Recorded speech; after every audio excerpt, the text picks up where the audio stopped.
Hey guys, welcome to this session by Intellipaat. Business intelligence is a concept of using some methods to convert raw data into meaningful insights and use them to drive businesses to success. According to a Forbes survey, 48% of the organizations have voted for BI as critical or very important for the operations of their organizations. Now, Power BI is a BI tool which is owned by Microsoft, and also it is one of the most popular BI tools. Dell, Hitachi and Wipro are few among the thousands of companies who use Power BI for their BI needs. Now, in this session, we'll be learning Power BI comprehensively. Also guys, before moving on with this session, please subscribe to our channel so that you don't miss our upcoming videos. Now let us take a quick glance at the agenda. We'll start off with an introduction to business intelligence as well as why do we need business intelligence. After that, we'll learn how exactly to learn Power BI step by step. Moving on, we'll be looking at a quick introduction to Power BI and learn about its features. After that, we'll learn how to install Power BI on a Windows machine. After installing Power BI, we'll be learning data modeling and data visualization on Power BI. And finally, we'll be doing a hands-on on generating Power BI reports. Also guys, if you want to do an end-to-end Power BI certification, Intellipaat provides a complete Power BI certification training, and those details are available in the description. Now let us begin with this session. Well, what is business intelligence?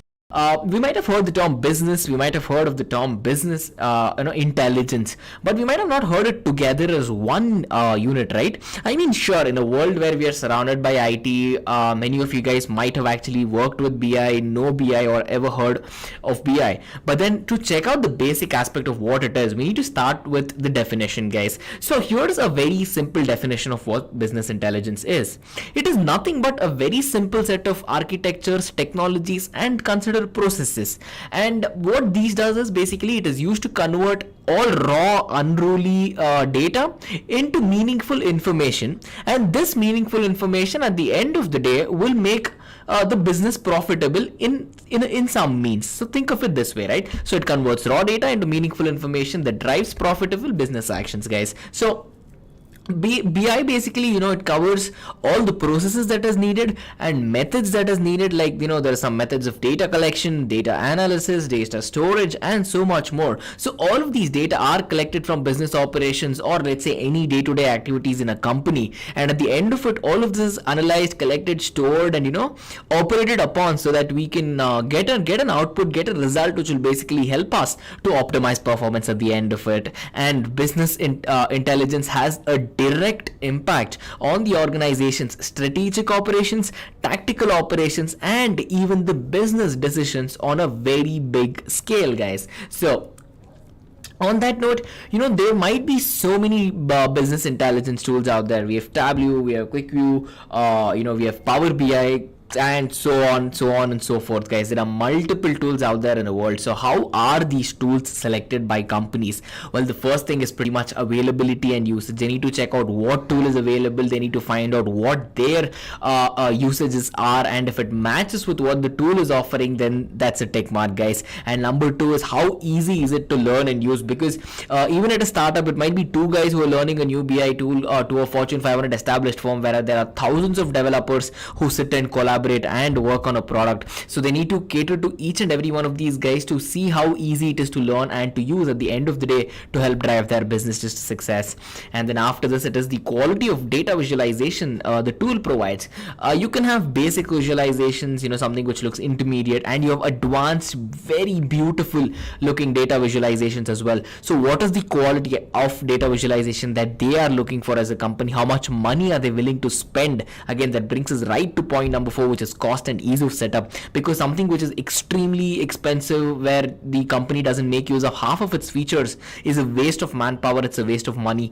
But then if you are picking up a data visualization tool which is just perfect for your needs in terms of cost, in terms of ease of use, in terms of setup, in terms of usage and much more, it's going to be a perfect hit, guys. So comparing all of these 4 points, it is basically done. Sure, it is more convoluted than this, but most of these companies start out with these 4 points as the key foundations to check out what tools they can pick up for their business intelligence requirements, guys. So on that note, we need to check out why we require business intelligence. Okay guys, a quick info. If you want to do an end-to-end certification on Power BI, Intellipaat provides a complete training on Power BI with certification, and those details are available in the description. Now let us continue with this session. I have a couple of points down for you guys here, but then the most important things you need to know is that business intelligence helps mainly in terms of KPIs, guys. So KPI basically stands for key performance indicators, and these are the statistics, these are the numbers which help drive a data-driven business to success at the end of the day. So it'll give you all the numbers from day-to-day activities, profits, losses, in case you're selling a product, how many units got sold, where it got sold, why a product is performing very good, why a product is not performing very good. So these why questions, W questions, what, why, when, where, the answers to all these questions are basically given by the key performance indicators, and BI helps give you an extremely good clarity in terms of that, guys. And the second thing is process benchmarking. Every company has a goal that they need to achieve: quarterly goals, half-year goals, yearly goals, 10-year goals, and whatnot, right? So all these goals are put into place, and then making sure that you achieve those goals. So having a road which is attainable, where you can walk on that road and get to that goal, having a goal which is reachable basically is what I'm trying to tell you guys, and process benchmarking does just that. So with the help of business intelligence, you can get to know if you're getting closer to your goal or further away from your goal, guys. And then the next important reasons, extremely important reasons, are driving sales. Because at the end of the day, you're using business intelligence to drive a business to success entirely. You're going to use analytics, you're going to use a lot of statistics, mathematics, and everything. You're doing all of these to make sure you sell more of your products in case you're selling a product, or understand why you're not selling well enough. So driving sales is the backbone of sales is basically the backbone of any product based company, and then helping sales to do better, to fare better in this competitive world is always an advantage, guys. And the next reason why you would require business intelligence is because of business problems. Any business, small, intermediate sized, or large ones, face problems on multiple levels. So having a solution to understand what the problem is about and why the problem was faced by that particular company is extremely vital, as I'm stressing, for any company, guys. So understanding that problems and catering to provide a solution is very vital there as well. And then for a developer, all of these was for companies, right? So for a developer, how was it good enough? Well, a business intelligence job, as you can become an business intelligence engineer, business intelligence architect, developer, and whatnot. So all of these jobs are extremely high in demand, and these are the jobs, these are the top, business intelligence is one of the top 10 careers for the year 2020, and there are surveys which say that business intelligence has taken off on a very large scale, and it's going to stay on the top 1 to 5 positions for the next 5-10 years as well, guys. So it is highly in demand, it is trending, and I would urge you guys to take a deeper look and jump on the trend train as well. And then coming to job abundance again, in this competitive world, more the job openings better, right? So you might be thinking business intelligence might be a niche concept because not many companies are a part of it. Well, let me tell you that almost every big firm, it's not supposed to be big firms, it's almost every firm which needs some sort of analysis from the data has used or is using business intelligence tools, and this opens up a world of opportunity for all of the learners, guys. So this quickly brings us to the introduction of Power BI. So what is Power BI?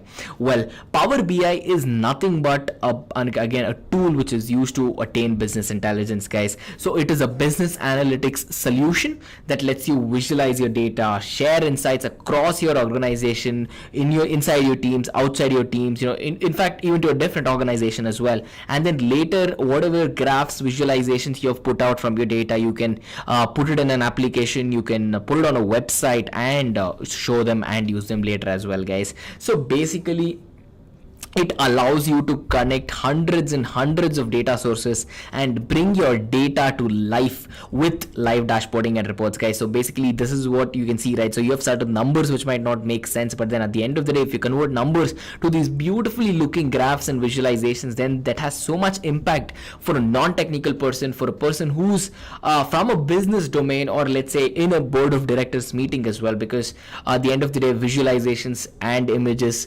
attract the human consensus pretty much, 3,000 times faster than numbers as well.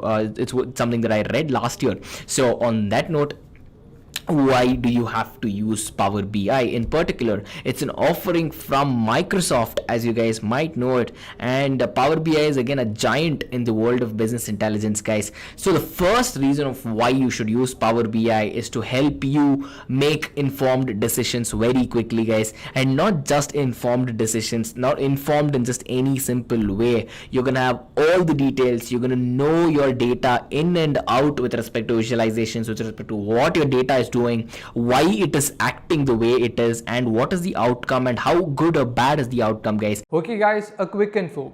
If you want to do an end-to-end certification on Power BI, Intellipaat provides a complete training on Power BI with certification, and those details are available in the description. Now let us continue with this session. So all of these will help the company, in terms of the associate level, all the way till the director, CTO, CEO levels, and to help them basically take a very good decision and do this very quickly as well, guys. So this brings us to the next reason of why you should consider Power BI. Power BI is basically, this one tool with so many features that it pretty much, help you connect your data, connect your models. It'll help you model the data that you're connecting, and then pretty much, you can explore your data. You can create all of these very good looking visualizations, visual reports basically, and then you can talk to your multiple teams about it. You can talk to just one team, designer team, business intelligence team, sales team. You can have all of these guys collaborate, pitch in on what they want to see at the end of the day, and then publish it to them, and eventually share it to all your board members or other members of the teams as well, guys. So this brings us to the next reason of why you should consider Power BI, especially this particular reason, guys, because there's a statement which I read. It says that Power BI pretty much is again one of the most well-faring BI tools in the world today, and I think this reason pretty much this reason of why you should use BI actually connects to that. Basically what we're trying to say here is that you can take data from hundreds of sources, like I just said, and no matter where your data lives, Power BI has the ability to connect it and pull it and pretty much give you visualizations based on that as well, guys. And not just any visualization, you can have stunningly amazing looking interactive visualizations which will catch a lot of attention of a lot of people as well, guys. So then there's another reason which is again very good. As a company, collaboration is a foundation, right? So all your reports which will get published among your teams, all your dashboards which will get published among your teams, basically all of you guys together will come share insights about what's going on. All of you will have an idea of how your business is doing, and this will help you understand your business inside out thoroughly, guys. So what that further does is pretty much that will help you take your desk to wherever you go, because at the end of the day, Power BI apps can talk to any of the apps basically built by Microsoft, and all of these will give you very good seamless access to insights whenever you want, at your home, at your office, or if you're on the move as well, guys. So this brings us to the actual process of how Power BI works.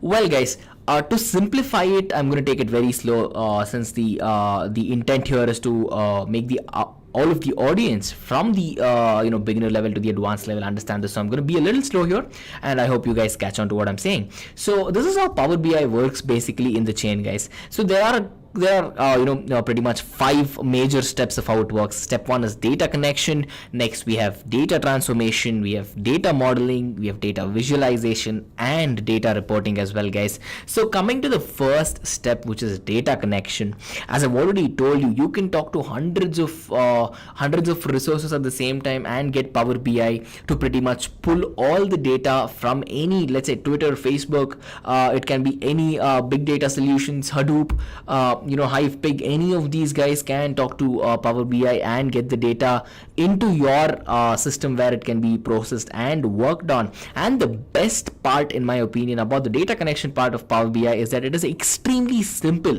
to import data into Power BI. Or let's say you want to upload a custom file on your own and you just don't want to pull data from anywhere else. Guys, Microsoft Power BI's interface is so simple, it actually makes it very easy even for a beginner to get started on this, guys.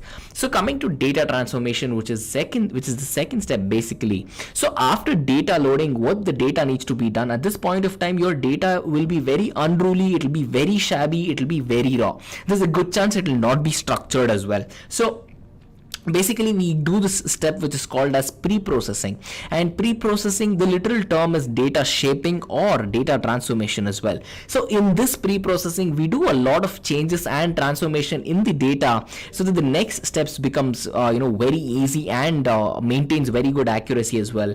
So processing, how is it done? Well, basically we can do a lot of changes to the data that's present. You can rename your columns, you can rename your tables, you can change the type of data, so you can convert text to numbers to text, you can modify the rows, modify the columns, modify the data with each and every cell in the two-dimensional matrix of the data that you see, and much more, guys. Okay guys, a quick info. If you want to do an end-to-end certification on Power BI, Intellipaat provides a complete training on Power BI with certification, and those details are available in the description. Now let us continue with this session. So data transformation plays a very vital role as a second step into achieving very good visualization. And this brings us right to the third step, which is data modeling. Data modeling, again, is a very important step, because data modeling will help you enhance your data in a way where when you're doing visualization, you do not pick up on any outliers, or you do not pick up on any data which will basically hurt your visualizations and decrease the accuracy of your model. So to do that, we need to enhance our data. We need to make sure that the data is extremely efficient, it is extremely to the point, where when we go ahead and graph it out, it looks perfect, guys. So basically, how is this done? Well, data can be enhanced by doing a lot of things, guys. You can do a lot of calculations on the data, you can have some hierarchies, you can map your data one to other, you can give relations to your data, you can have certain set of measures where you're pretty much asking your data to stay in a certain set of limits. You can build certain relationships among a couple of rows, couple of columns, and much more, guys. So the data is enhanced basically to make it more efficient to the next step, which is data visualization. This is the heart of Power BI, because this is where pretty much your data goes from looking like numbers or something on a spreadsheet to graphs, guys. And not just any graphs, those are beautiful looking visualization, as I'll just show it to you in a moment. But then this is a very important step, because you will not just have access to one or two types of graphs. You'll have a variety, you'll have a plethora of visualization types where you can go on to use it based on your personal requirement, guys. So this will feel like a tailor-made requirement to any company who require business intelligence. And then since they offer loads and loads of tools for us, it is actually one of the main reasons why Power BI will give you these attractive looking, amazing and beautiful reports, guys. So this brings us to the biggest advantage basically, is that let's say you guys might have questions in the comment section basically, which says you might not have any coding experience, but then is Power BI for you as well? Guys, know that the advantage of Power BI is that even a person who is an MBA, who's a business guy, who has never written a single line of code in his life, can come up with extremely good analytics using Power BI, guys. And then this is a very high paying job as well. The average salary is very high. And then if you can think about being in the information technology sector without writing code, then business intelligence could be one of your ways to actually amassing a lot of wealth and at the same time enjoying your job. Because for me personally, I love seeing visualizations as the output of Power BI, guys. And this brings us to the next step, which is basically data reporting. By data reporting, basically what we try to do is, Power BI comes up with a lot of services. There is much more than what meets the eye in terms of Microsoft services, any services of course. And then these basically dashboards are used to create reports. These reports can be physically created, they can be put on a website, they can be published and exported in a very secure manner as well. So It is not that you create a couple of graphs and anyone can access those graphs, guys. So these are done under very high encryption, and you can export it and publish it and much more as well, guys. So coming to another important point of data reporting is that it is not a manual task. In fact, Power BI supports automatic data refresh, which can be set up once and then left as is. And what this does is this will give you almost real-time analytics of trends and results. So it will update itself on its own, and you do not have to have a human there intervening, putting in the new results, putting in new visualizations and whatnot, guys. So it supports an automatic data refresh, and this, in my opinion, is a very good advantage of a business intelligence tools, guys. So this brings us to the key features of business intelligence. Key features of Power BI. The first most important feature that I could think of was the usage of artificial intelligence, guys. So basically you can do any sort of text analytics, you can do any sort of image recognition by using Power BI as well. And then this is done basically by teaching machines to do stuff on their own, what we basically call as machine learning, if you guys do not know the term. But then for the people who do, then we use a lot of machine learning models which has the capability to automatically learn and integrate with their entire cloud platform, which is basically Microsoft Azure platform. And then there's something called Azure Machine Learning as well. And then Power BI has the ability, it is ready, and it talks to Azure Machine Learning in a way where at the end of the day, even machine learning's goal is to achieve artificial intelligence. So with the help of visualizations, future predictions, trend analysis, and much more, guys. So the next key feature is something called as hybrid deployment support, because Power BI comes with these so-called connectors, and these connectors will allow Power BI tools to connect with, again, a number of different data sources, again, as I've been stressing, because it is extremely important in a world which generates terabytes worth of data every single hour.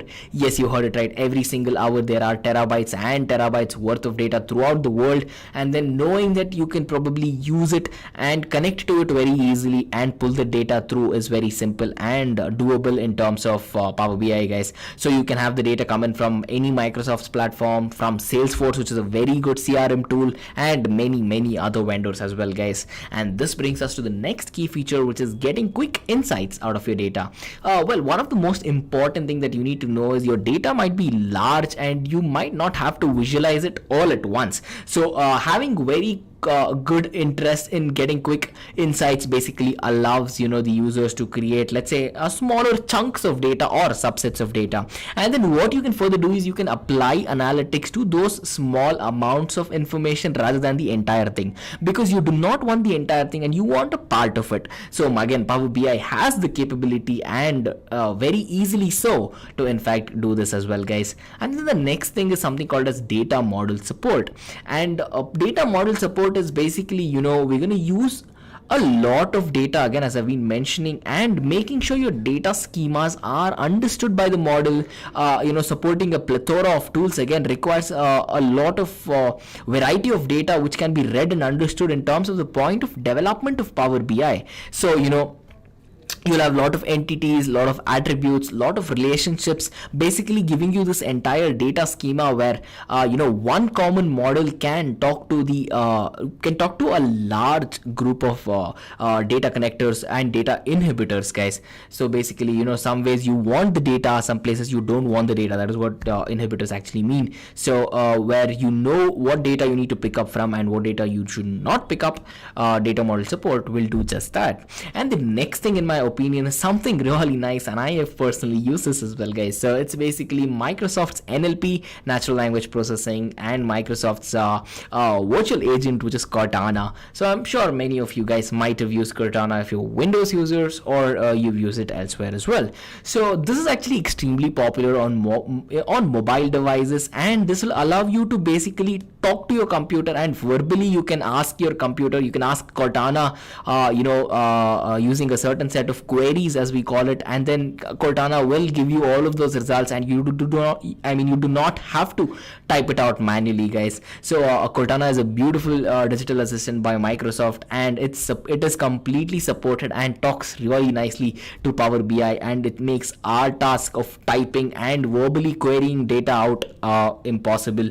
And this basically I know 60 or 70% of the users who talk to their computers when they're doing business intelligence, and personally they're actually, you know, going about telling their queries out to the computer so that Cortana can hear it, convert it into text, and actually execute that query, guys. So this brings us to the next thing, which is the most important key feature when it comes to Power BI. It is the customizations. Thousands and thousands of different types of visualizations, different types of reporting aspects, hundreds of variables that it can look at the same time, guys. You can import any new tool which is from the entire Microsoft's a domain, and this will basically help you change the appearance of anything that you look at on a visualization screen. And this can be only done by the creativeness and the thinking, the thought process which went into designing Power BI, guys. Okay guys, a quick info. If you want to do an end-to-end certification on Power BI, Intellipaat provides a complete training on Power BI with certification, and those details are available in the description. Now let us continue with this session. In fact, here is a dashboard. So this is a Power BI dashboard, and this is what it would look like on a phone and a laptop as well, guys. So you have lots and lots of data. You have graphs, you have a map, you have heat maps, and then you can track each and everything that you can think of. And in fact, to the uninitiated people who might have not done sales, it will track everything that you might have never thought of before as well, guys. So it is extremely intelligent on its own, and with all of these insights that you've never had before, this will give you a clarity throughout your product, throughout your domain, your hold in this world of products like no other, guys. In fact, here is another dashboard which is basically from the retail sector of, it's basically another sales dashboard, and this is done somewhere in the in the part of the United States of America. And then you can get details such as how much products you sold per square feet of that particular city, guys, per square feet.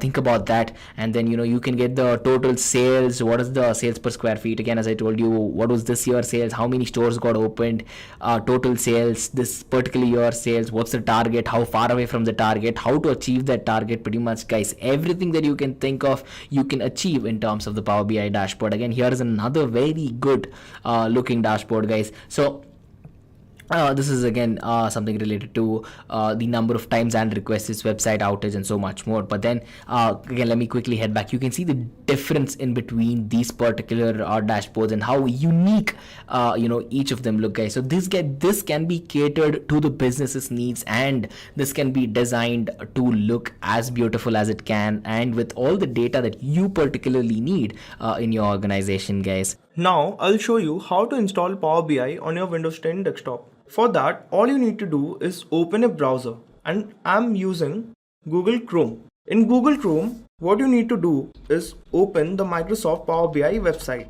So I type Microsoft Power BI, click the first link over here, and this page comes up. And here you will always find an option, Start for free. What this means is that you can download the Power BI desktop for free, and then if you need a subscription account, you can continue it further.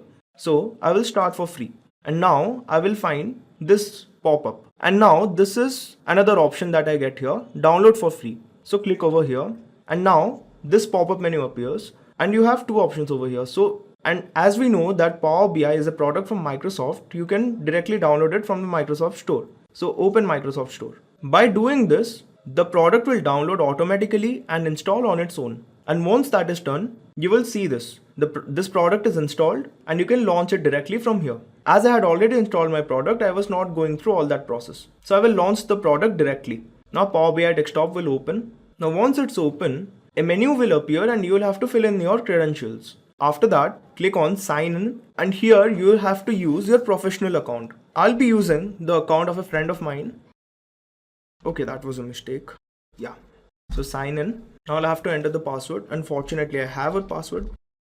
So we have signed into Power BI desktop, and this is how Power BI desktop looks like. As we had discussed, there are three different views in Power BI desktop: report view, data view, and model view. In addition to that, you have three different menus. In the home menu, you have these options. You have get data, enter data, edit queries, new page, new visual, buttons, and all of that. So what you can do is, before starting the process of creating a report in Power BI desktop, you need to import data into it first. And for doing that, you need to click on get data. Once you click on get data, you will find these many options. Now what does this mean? This means that Power BI can take in data from a huge number of sources. I mean, it doesn't have to be a particular Excel file, it can be anything. As you can see, you can click on more over here. Now a list will appear. Now these are the different sources which are compatible with Microsoft Power BI desktop. So you can take it directly from files, Excel, CSV, XML, JSON, PDF, anything. You can take it from directly databases. All these databases are fine. You can directly take in Power BI files which have a .pbix extension. You can take it from Azure, other online sources, and other files. That include RScript, Python, ODBC, Spark. I mean, any kind of data can be ingested over here, and this will work absolutely fine. Now this is the beauty of Power BI desktop. Or you can click on enter data and enter your data manually. You will find this option, column. You can input the column and then enter values as per as your requirement. You can simply edit it and then load it. You also have edit queries option. Here you can, once you have created a table, you can edit queries and you can use queries to extract specific information from that table. Or you can click over here from marketplace. You will find these options. These are different visualizations. You can take it directly from the Microsoft website. It's absolutely free to download, or from my organization. Because we don't use Power BI as of now, we don't have any custom visuals. You can use custom visuals, and under my organization, you simply have to click it and then extract the visual directly. You can also switch your themes over here. And after that, now I will give you an overview of all the views that we have. First comes report view. Now this is where actually the report is created. In report view, you have two specific panes over here, the visualization pane and the fields pane. In visualization pane, you find these many visualization options. Once you enter a data set, you can visualize it with these many options. You have different things: stacked bar chart, column chart, clustered bar chart, clustered column chart, 100% stacked bar chart. As per your requirement, you have many other things and you can use any of it. You also have line and star column chart when you have multiple parameters in your table, and if you want to show a graph of multiple things, you can use all of this. You can also use donut charts, pie chart, scatter chart, and you don't have to worry. I will tell you exactly how to use these things in our next demo. You can also take data directly from RScript visuals and Python visual. You can create your reports in these visuals also. All these options are available to you, and all you need to do, click on a visual, and once you have data in it, all your parameters will appear over here in this fields pane, and you can directly select a parameter and drag it over the axis on which you want to project it. There will be two axes, X and Y, and you can put it directly over here. And there are other options also. You can add data fields over here, add data values over here, and these are the filters if you want to apply. Also, in addition, we have these options, and all this will be active when we enter some data set. That is the only reason why this is not active right now, but I will give you an overview. You have the title thing over here. You can enter a title, you can customize your background, the lock aspect, general things, you can give a border, visual header, and all those things. And analytics is not available for this visual as we have not entered any data. Once that is done, next comes data view. Here you can edit your data. You can manage it with query editing tools. Edit your queries, and once you have parameters in your data, you can manage those parameters directly from here. And then we have this modeling view. What you can do in the modeling view is that, suppose you have a big report and you have to break it down to make it more understandable, or break down into modules. So what you can do, you can simply enter the data over here and break it down. I will show you how to do that. So this is how the Power BI desktop basically looks like. In our next demo, I will generate a report and tell you how exactly can we work in Microsoft Power BI desktop. Now that we have installed Power BI, let us understand how datasets and data types work. The data that you import from other sources needs to be typed correctly in the first place. Plus, you might also have to change the data types as different sources may have different data types. Now a major question arises. Where is this data stored? In Power BI, data is mostly stored in fact tables and dimension tables. A fact table holds the data to be analyzed, and a dimension table stores data about the ways in which the data in the fact table can be analyzed. Now it is really important to note that these tables are connected and work in sync with each other. Now when we talk about tables, it is a sure thing that there will be data relationships, right? How can we manage them? Now don't we think before managing them, it is necessary to create them in the first place? So if there are no null values and duplicate rows in those facts and dimension tables, you can create data relationships. And there are two ways to do that in Power BI. Either you can do it manually or you can use Power BI's inherent auto detect feature. What happens in the auto detect feature is that Power BI traverses through your data directly and finds potential data relationships and creates them on its own. Now let's see how data relationships can be managed. Data relationships can be managed with primary and foreign keys. What are primary keys then? A primary key is a special relational database table column which is specifically designated to uniquely identify all table records. But a foreign key is defined in the second table but refers to the primary key in the first table. And the relationship between these two keys is the stronghold of how tables are connected. For managing data relationships even better, Power BI equips users with cross-filtering. The cross-filter direction of relationships in datasets affects how Power BI treats the tables in visualizations and reports. There are two types, bidirectional and single directional. Bidirectional cross-filtering allows modelers to determine how they want filters to flow for data using relationships between tables, and single directional cross-filtering will filter one table based on another table. Sam is curious if he needs to shape and transform data before using it in Power BI. Well, if required, he must do it. And he can do it using the Power BI query editor. Here, users can load data from a wide number of sources and apply transformation on them directly. They have four options: Home, Transform, Add Column, and View. And when applied in the right order, these options can help transform data in a really quick manner. Let's move on then. What is shaping data? It is the process of transforming data so that it becomes best for your reports. This can be done implicitly in Power BI. The most common techniques of shaping data are removing columns and rows, renaming them, modifying data types, adding columns and indexes, and applying a sort order.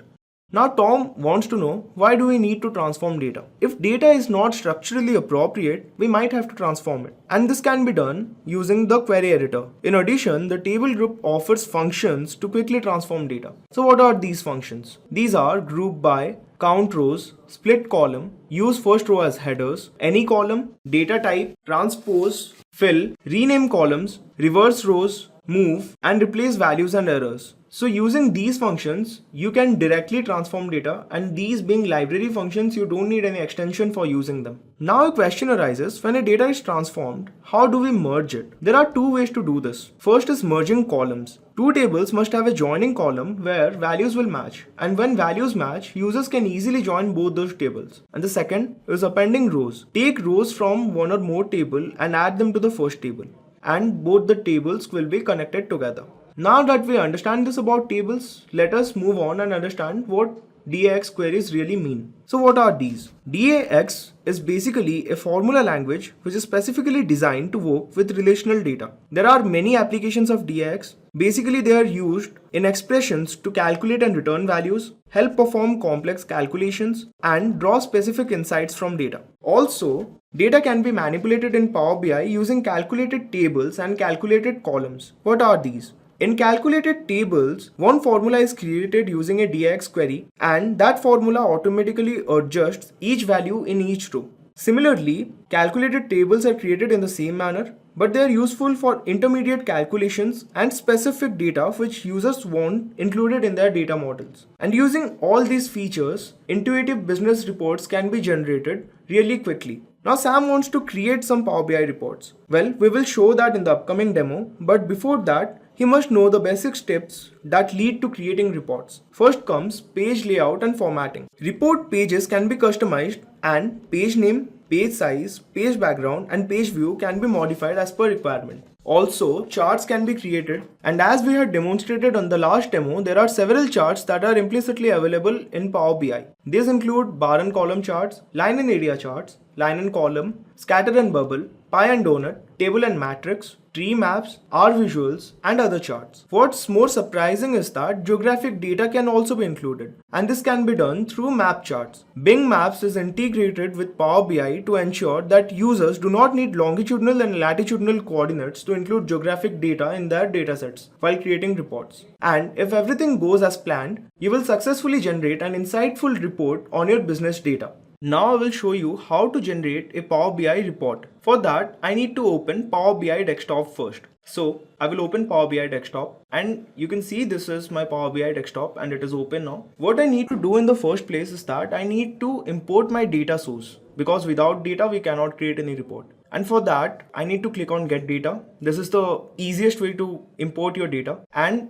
I need to select the file format. And because my file or dataset which I'm going to use to show you this is in Excel format, I will simply click over Excel and connect. Once you do that, you will find this browse menu or browse option, whatever you want to say. And from over there, you have to browse and select your file. I don't need to browse it because it's right here. So I will simply click on it and open. Once I do that, I find these options. Over here, I can see the number of sheets that I have in that Excel file, and I have only one sheet, so it's kind of mentioned over here. Now I need to select this. However, you can select as many sheets as you want if there are multiple sheets. So once I select this, I get a preview of that sheet with parameters and values. So this is basically how my data looks like. I have fuel economy, cylinder, display, horsepower, rear axle ratio, then I have weight, Q-sec, number of forward gears and carburetors. So what does this basically mean? So this is kind of the internal parameters in a car. So I'm going to make an actionable dashboard or a report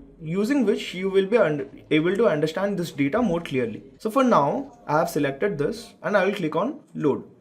Now I can say that my data is loaded over here. And how can I say that? I can say that because in this field section, I can see my sheet 1 over here, and under that these are my parameters. So using these parameters I can create graphs and visualize them. And how can we do that? For doing that, or for creating a graph or a visualization in the first place, I have to select a visualization out of these options. Suppose I want to create a column chart. So I'll simply click on column chart. As you can see, this visualization opens, and when this opens, I will simply expand it to make sure that this is clearly visible to you. Now that this is open, I will go on and concentrate on my parameters. What I mean to say is that I need to select the parameters using which I will create the graph. Before doing that, I want you to see these two things. So this is the fields pane and this is the format pane. In the fields pane, you have different options: axis, legend, value, tooltips, then you have filters and drill through. So what you need to do here is that you have to take a parameter from here and drop it over here. Basically, this axis represents x-axis, value represents y-axis. So this is basically an area using which you can control your parameters. So we will work on that. Suppose I want to see a graph between, let's say weight and number of forward gears. So I will take number of forward gears and drop it over here. You see this add data fields here, right? I simply drop it on top of that. So that will be loaded. And the next thing I need to do is I will take this weight and drop over here. Add data fields here under value. I will drop it over there. So instantaneously you can see that a graph is generated. Now what does this graph mean? What basically means is that the number of gears that I have, suppose there are 3 gears in my car or 4 or 5 forward gears, accordingly the weight is getting changed. As you can see, if I click over here, this gets selected and this gets deselected. So what to do now? Suppose I am not happy with the title of my visualization. What I can do is that I can go to the format pane, and in my format pane I can click titles, and in place of weight by number of forward gears, I can simply write graph 1. This is just to show you. So I write graph 1. If I want, I can change the font color. I'll change it to this color. I don't know what we call this, but okay. I'll change it to this. But still my alignment is over here, so I will make it center aligned. But still it is not clearly visible. So I'll increase the text size. As you can see, now it is kind of visible.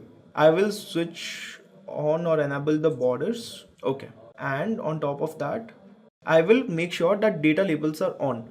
So what happens with data labels is that you get instantaneous data. I mean, look at the graph and you can judge. If you don't want this, you can simply move your mouse cursor over here and you will find data. So on taking my mouse pointer over here, what I can see is that number of forward gears is 3 and weight is 58.39. Over here, number of forward gears is 4, weight is 31.40, and that is how the graph is working. But now, if I want to see this graph but as a stacked bar, so what I need to do is that I will simply click on this stacked bar over here and I can see this as a bar. Or if I want this as a 100% start bar, so I'll click that and you can see the difference. But 100% doesn't work because we only have two parameters. Or suppose I need a line chart. Click on the line chart and I can see the differences. For 3 it is 58.39, for 4 it is 31.40, for 5 it is 13.16. So that is how it works. Now suppose I want to see this as an area chart. I'll click that and it happens. So you can customize your visualizations the way you want. But these were only for two parameters. Now suppose I want to add more parameters over here. So what I will do is I will select the right option from here. Let's say I will select line and stack column chart. So what will happen over here is that in this fields pane, I will get one more option with the name line values. Now I can add one more parameter over here. Now suppose I want to see my fuel economy. So what I need to do is that take this fuel economy and drop it over here. And you can see the fuel economy appears as a graph. It's quite clear, right? See, just because there is no value of weight over here, we can see only number of forward gears and fuel economy. But if I move my cursor over here, I can kind of see everything. Now, suppose I want to add one more parameter over here. Suppose I want to add number of cylinders with weight. So what I need to do is that I will take cylinders and put it over here under this weight added. So as you can see, my graph changed.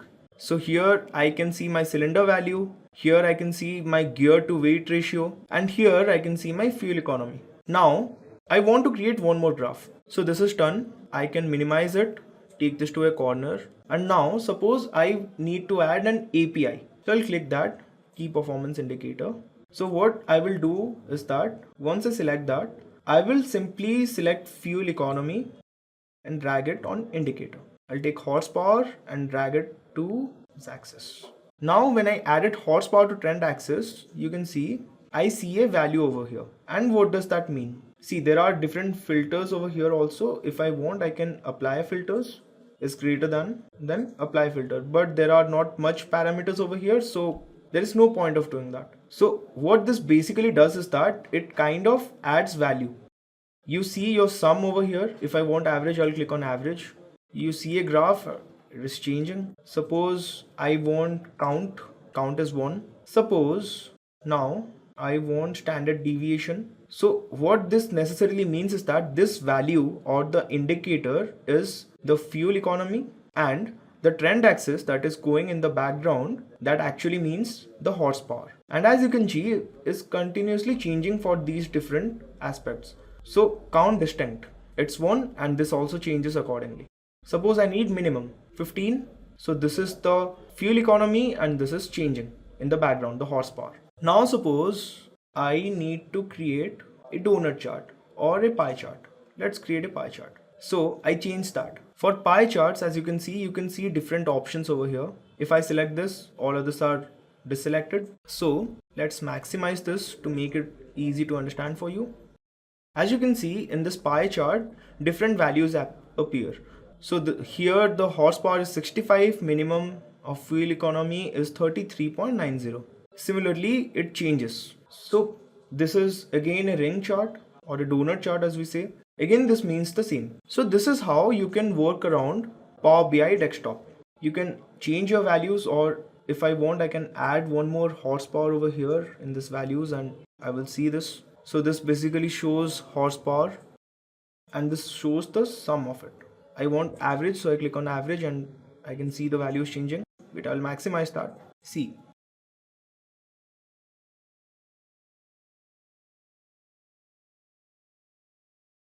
Now, suppose I want standard deviation. It is changing.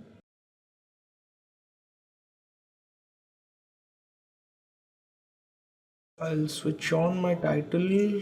Yeah, and now I'll give a title tag. Let's say horsepower indicator. Fine. As you can see, my title appears over here. I will change its alignment and increase the size. So now I want to see my median. So I click on median and my median changes. So this is how Power BI generally acts. Now I can do one more thing. I can simply select any of these values, drag it and drop it in this canvas directly. By doing that, just because this is a single value, column chart is created, and Power BI does it on its own, because Power BI has the ability to kind of understand the data that we are ingesting in, and it creates visualizations on its own. Now let's see, I take horsepower and put it on top of here. So a new graph is created. So this is like horsepower versus display. But now I'm not happy with this and I want to change this. So I simply select this graph, click this gauge. Now you can see it changes. So these are many ways how to create visualizations. This is how you can do it. So we created this graph, we created this indicator, we have this KPI. In this KPI you can see all these different values. We have this indicator. So now what we can do is that, suppose I am done with this and this is the report that I wanted to generate. So now I have to publish this. But before that I need to save it first. So I'll save as report 1, and this report 1 will have an extension of PBIX. That means it's a Power BI file, and I will save it in my desktop. So save. So this is saved. So what this means is that I can take that file and click on any Windows 10 operating system or any desktop which has Windows 10, and if it has Power BI, then this will open directly. On top of that, I can click on publish. By doing that, I will publish this report to the web. See, I'll show you. I'll click on publish. It will be taken to my workspace. So I will select my workspace. Now this report 1 is being published to Power BI. See, now it is published. So I can open report1.pbix in Power BI. What this means is that once I click on this, I will open Power BI service. As you see, we open Power BI service over here. So I'll sign in. I will use the same account that I was using. I'll enter the password and sign in.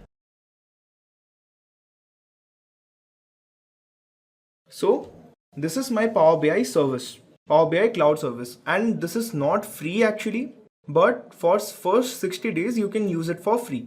So as you can see over here, I have several options. I can see shared with me. No one has shared any contact in this account, so I can't see anything. I can click over my workspace, and over here I will find under reports report 1. I click on report 1 and I find my report. You can see this report, right? And now this is on the web. So for sharing this, I can either share it with someone by clicking on this option, or copy this link and send this link to the person whom I want to share this. And by simply accessing this on any browser, they can open this report directly. So in this portion, what we can do is that we can pin live page. So in pin live page, I will click this. I will create a new dashboard under the name, let's say Roshan Power BI demo. Then I pin it live. Now it is pinned to dashboard. So either you can create a phone view or go to dashboard. Or I can do one thing, I can simply, or if I want to add more visuals over there, I can simply pin this visual, existing dashboard, Roshan Power BI demo, pin. And once I pin those things, I can find my dashboards over here in the left side. Under this dashboard, I have this Roshan Power BI demo. So I click over here and I find my options. I had this display that I had pinned later, and I had this whole report in the first place. So if you remember, we had this Power Q&A feature. So you can simply ask questions about your data directly over here using simple English, and you will get answers. So suppose I will write total weight, and I find the total weight is 102.95. Suppose I want to see display, and I find it here. All I need to do is that, suppose I want display minus total weight. Can't display the visual. Okay, but that is how it basically works. Over here you can find your usage metrics, and you can simply click over here and open it. That's how it works. So this is basically all about Power BI. And finally, if you want to share this, simply click over share this dashboard, enter an email address with whom you want to share. Suppose I want to share this with roshan.intellipaat@gmail.com. See, now you will find this message. One or more email addresses with the following domains are outside your organization, gmail.com. Just because my account was created by the extension intellipaat.com, I can't use gmail.com. I have to share this with someone who has an extension gmail.com. So I will write bala at intellipaat.com and it works. So I can share this with people who work in my organization. That's all. On top of that, you can provide access also. You can, once they are your partners or you are connected to them in Power BI, you can provide your colleagues access over here also. So this is pretty much it about how Power BI works. Now we have created our first basic dashboard with Power BI. We have good range of visualizations here. So now let's publish this to the cloud, Power BI service. So we are still in Power BI desktop. Let's publish this to Power BI service. So for that we need to have an account. So I already have an account. I have logged in. So when you launch Power BI desktop, it will ask you if you have an account, login. So I had an account, so I logged in. So that's why you can see my name here. So now I want to publish this to Power BI service.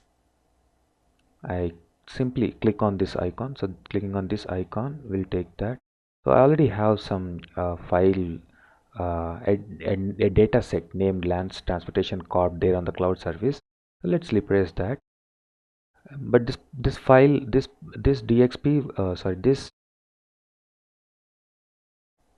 analysis file will be new. Okay, got it. So now it published to Power BI. So if you want to open, you can click on this link and you can go there, or you can log into your cloud account and you can see your analytics there. So what I'll do, I'll click it here.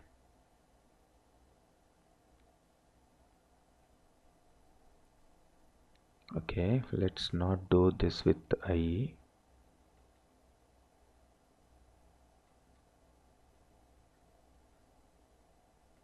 Okay, first let it get open there.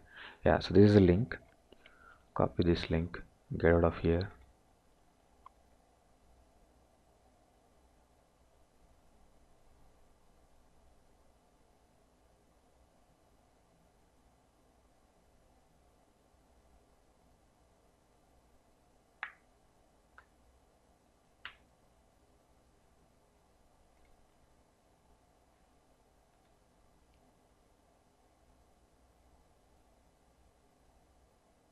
Let's close the data file because we don't need it now. Okay,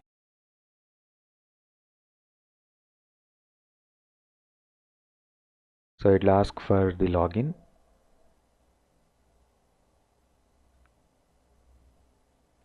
So I have this Microsoft account.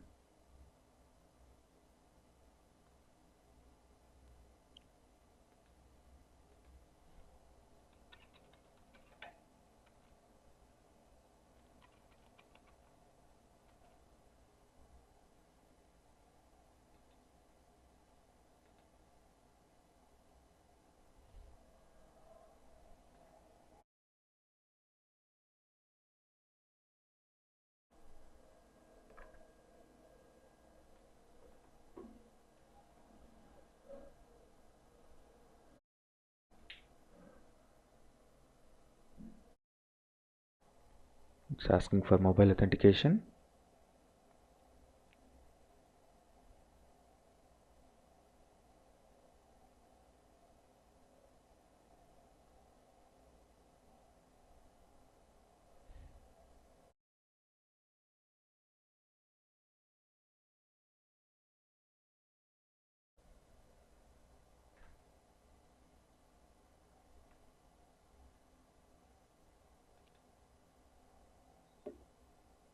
Here you go.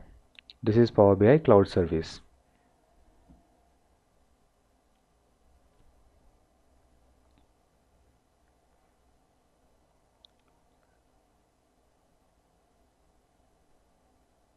This is a dashboard that I just created.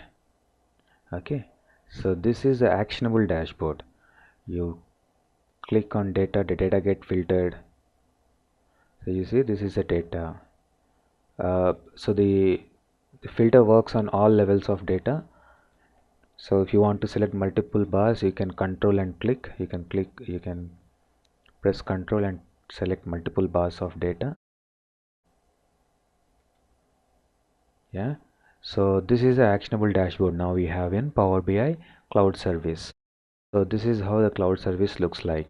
So when you deploy a report, that will come here in this section, reports, in this section. So now from here you can compose a master dashboard.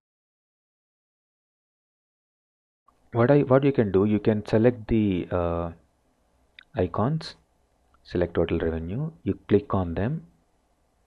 So it will ask you to create a new dashboard or to any other existing dashboard. I'll select new dashboard. I'll name it as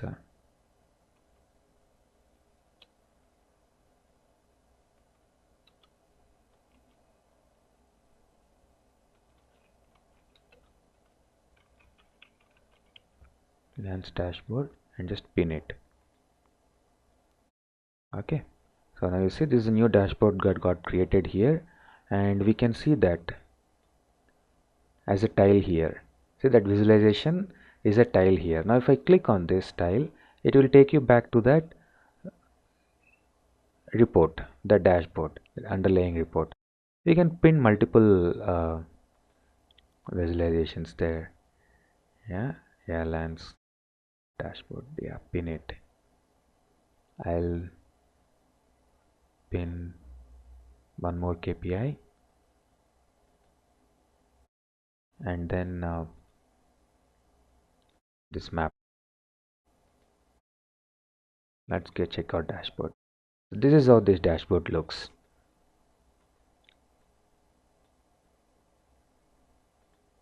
You can arrange them conveniently.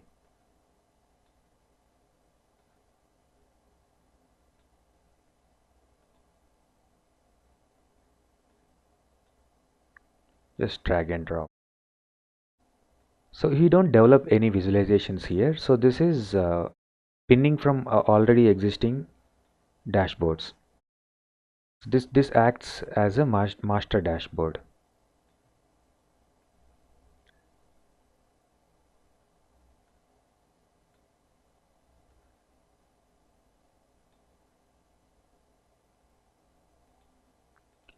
If you click on that, so it gives you an aggregated brief overview of the data. We can pin visualizations from multiple dashboards into this canvas.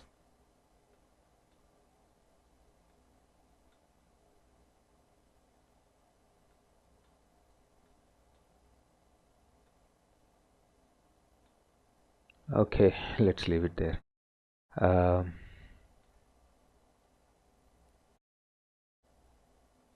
So the natural language query option that I showed you is not available at a report level, but it is at a master dashboard level. So now when we have pinned something here, now we see here, ask a question about your data. I can comfortably ask a question like this: total revenue. So this is my total revenue. You see there, that's my total revenue. Say in August. I can just select a month, particular month. It changed. See, total revenue this is in August. You saw the variance? I say just total variance. This is my total revenue in August. This is the total revenue in August. Okay. Say revenue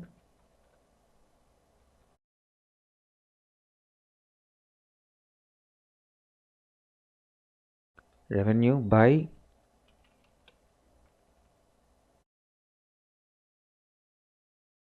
source city.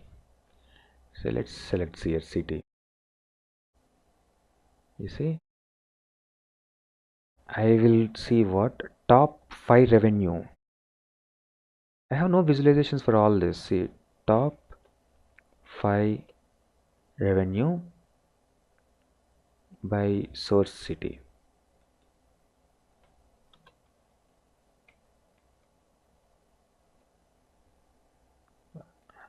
origin state, or origin city.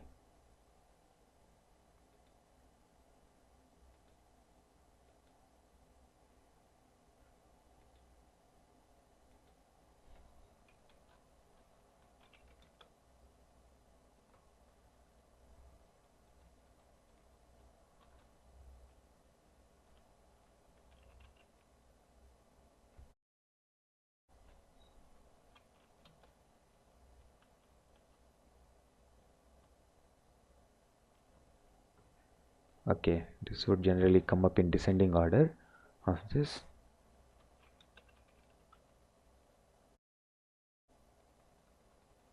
I can change a chart type also here as line chart. I can see it as a line chart or a bar chart. I can set. It's just not that. Once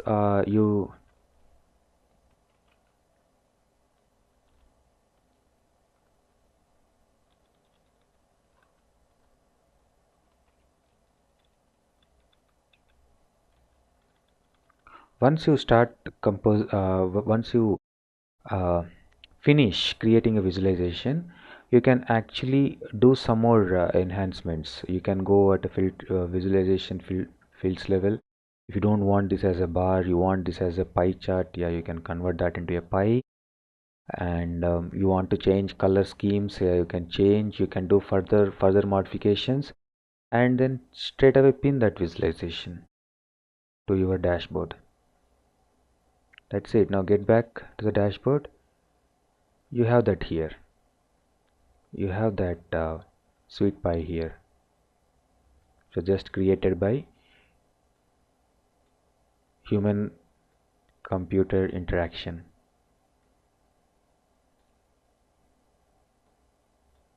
Yeah,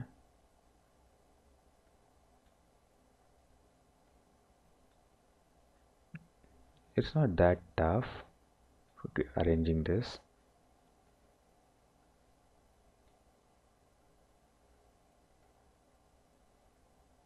Okay, there you go. Fine. So now, so this is master dashboard. So here you can place tiles. You can now, when you click them, you'll get back to the original reports. You can run natural language queries. Yeah, you can compose. You can create ad hoc reports like that. So that's one ad hoc report that I created, that pie there. Okay. So you can start sharing your application from here.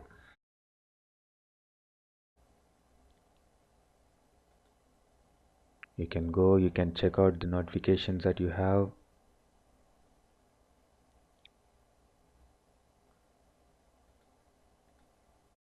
Select a particular visualization.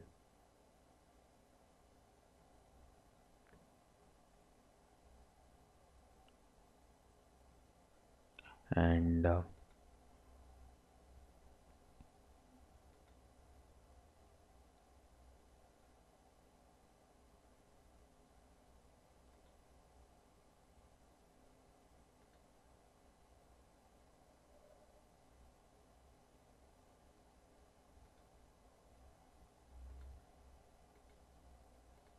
so this menu is getting changed every now and then. As I told you, right, this is highly evolving tool right now. There are a lot of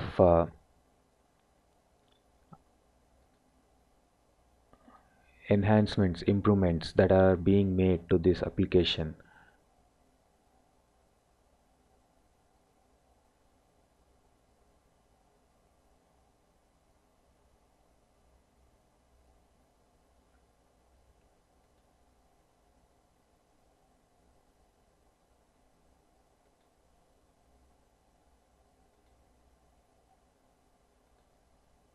Where is this option?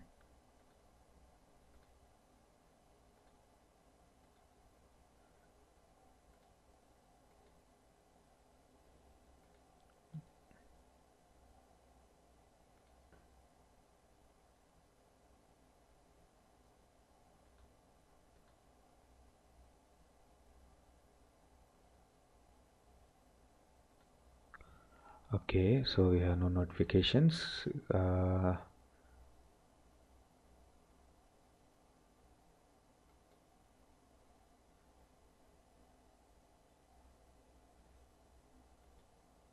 So I think so just that share option is disabled here. So we can add accounts here. So if you have any Power BI subscription users, you can add them. You can add the users to this report here. I'll show that shortly. So now here the another feature is the another way in which you can publish this report is by creating it as an embedded copy. So when you click on this publish to web, so it will create a copy, embed copy. So now you see this iframe code here. Yeah, you close this. Now anybody with a link, with this link, can access, can analyze, can view our analytics. So this can be freely embedded into any application. So this is Power BI embedded. You see, so this is a page. You don't get all that features here, the settings, filters, dashboard options.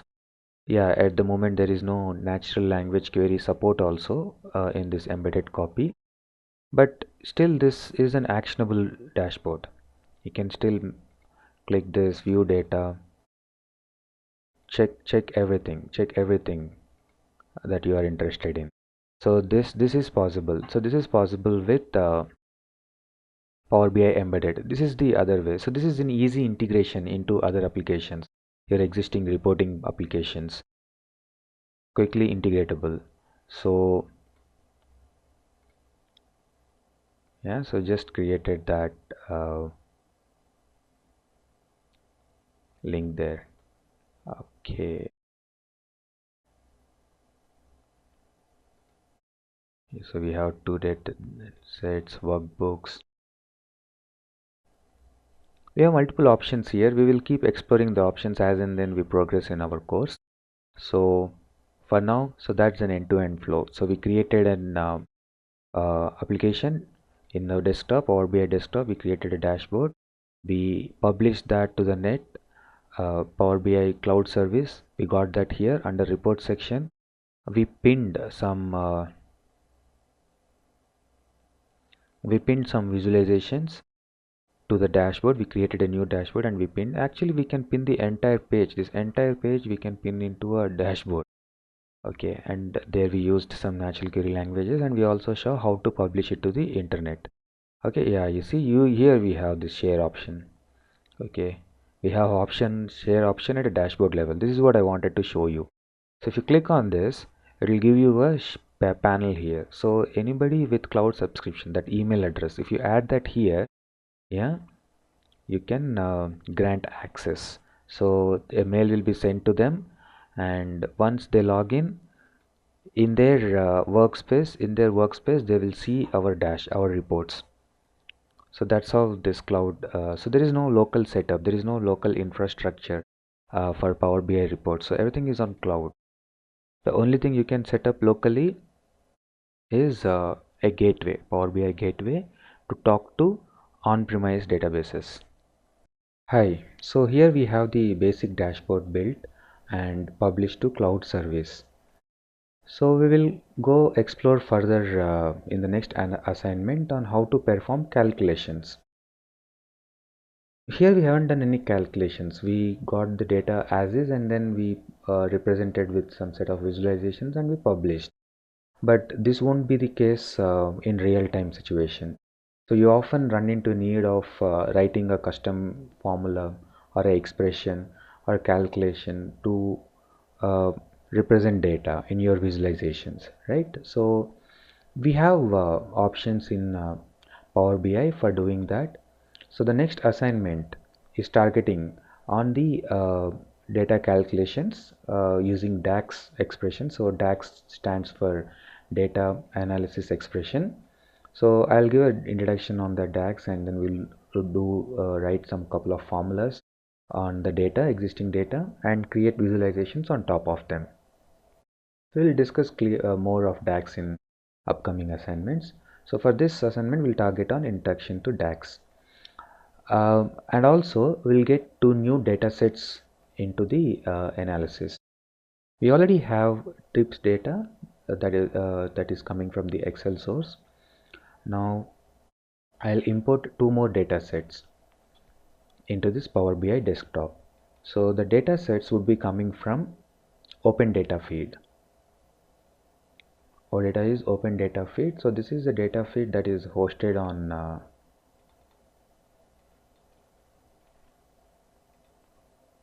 web. So it's like a complete data warehouse being hosted on web, and we can get data feeds that we are interested in. Okay, so the feeds that would match my data are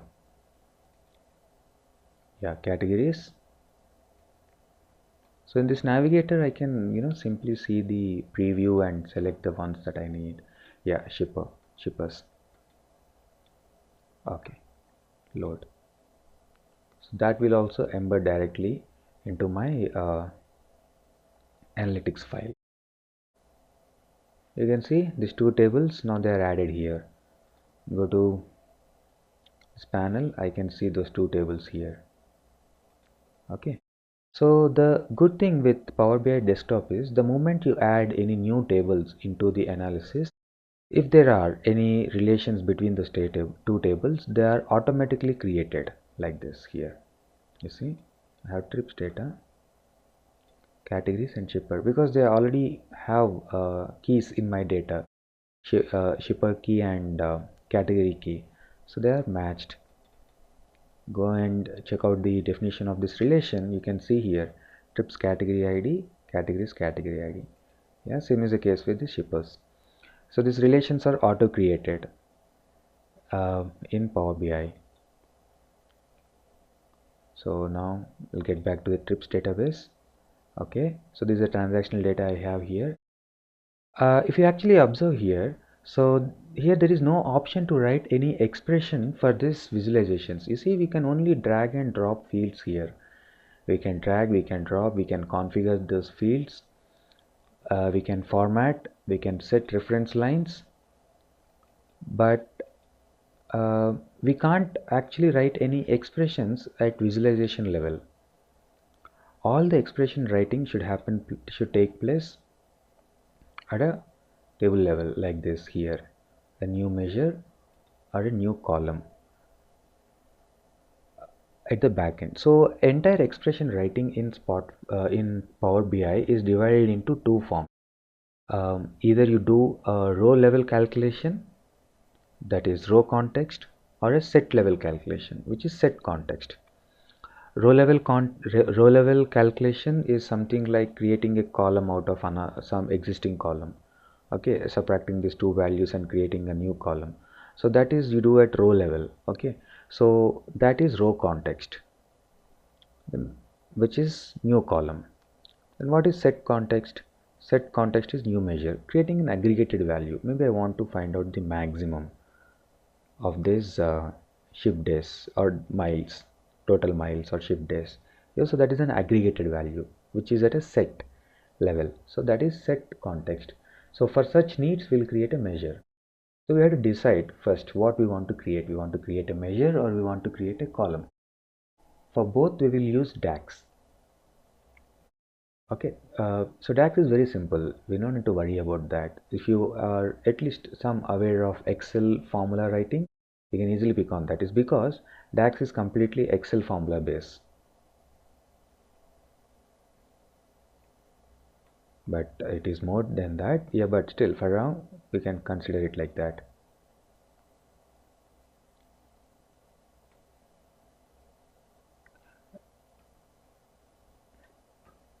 Okay, now I'll create a column. In this assignment, I'll only focus on row context. I will do row level operations, only row level operations. So I'll create a new column. So here I have ship date and then delivery date. Ship date is when it was started for shipping, and delivery date is when it was delivered. So this is a target. So it's saying that it should not take beyond this. So this is minimum expectation set. If you see, this is January 4th, it started for shipping, 2 days, so it should arrive for 6th, January 6th, which is the case here. So this is on-time delivery. Okay, but there could be some variance. So here June 7 and 8. So this is 1 day early. because 7 plus 2 is 9. Ideally should be delivered by 9, but there is an early delivery. Okay, yeah, there will be cases like this, not in India. Okay, so now go and create new column, and in this I'll write a formula.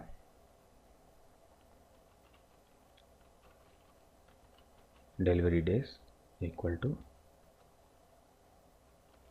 ship date minus, okay, I'll do it the other way, actually should be done the other way. Delivery date minus ship date. Okay,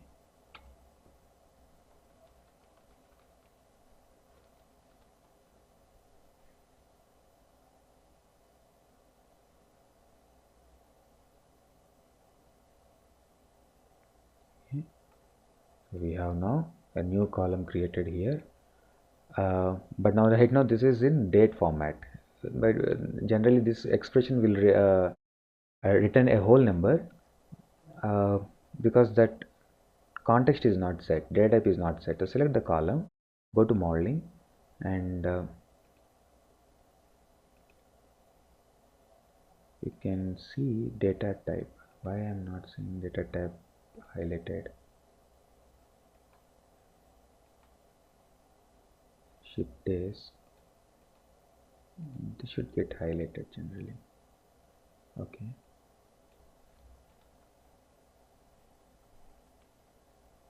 okay, there is some issue here.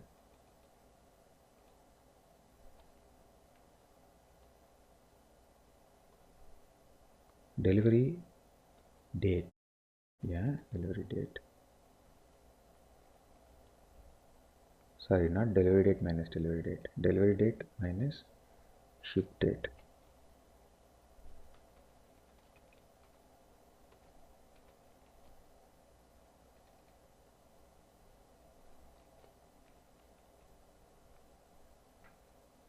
Yeah, so that's what I did here. So I got this date column.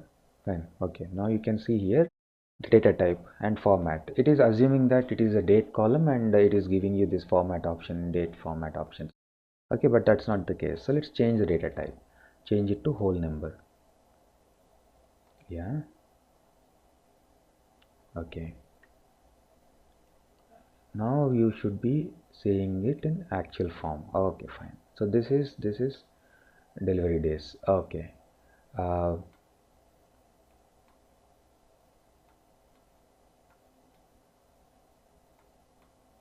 fine, all values seems to be okay. See here, huge negative values. Okay, this is because these are the shipments that are never delivered. Various reasons, maybe address was wrong, people were not there at home, okay, met with an accident, I don't know, or not ready, goods were not ready for shipping. Various reasons they delivered are undelivered, so the date is null. So this is not correct. So to show this as a big number here, so let's do some more calculation here. We'll do a conditional statement here. If is blank,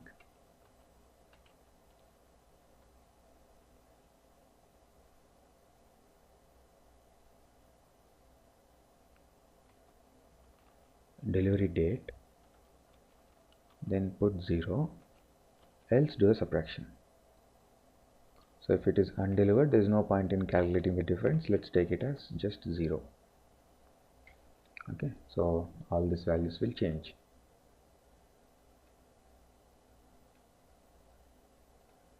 Okay, there you see. Okay, fine. So now I got delivery days. I'll go to the next level, and I'll calculate delivery status. Add one more column, new column.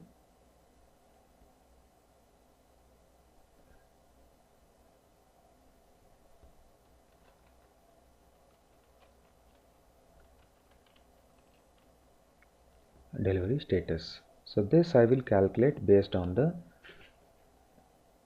days. So here, so I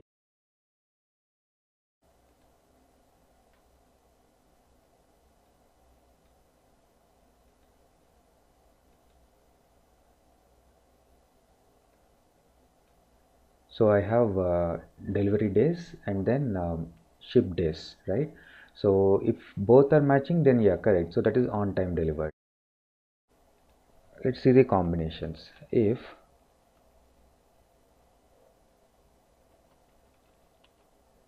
delivery days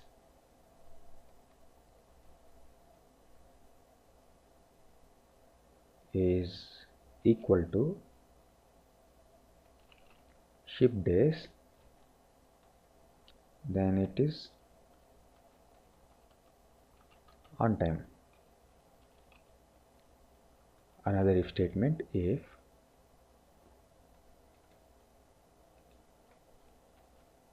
delivery days is less than ship days,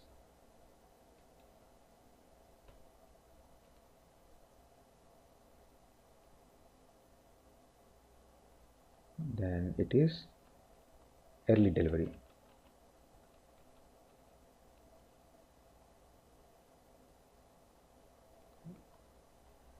If it is not on time, if it is not early, then the last option you don't have to check. We can directly write late. Late delivery. Okay.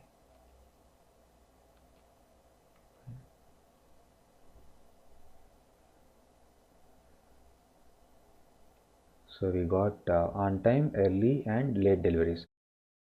We have missed out one more. So what about undelivered?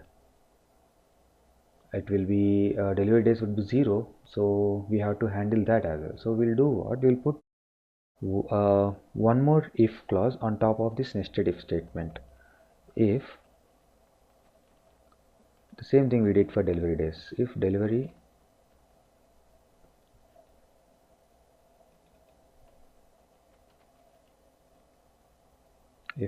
date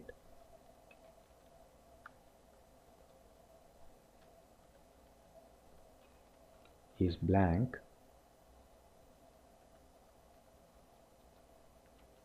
then undelivered.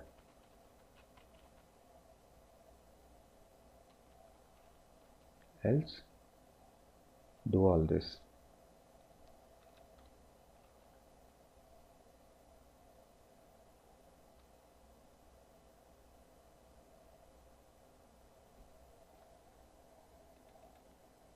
If is blank, undelivered. Else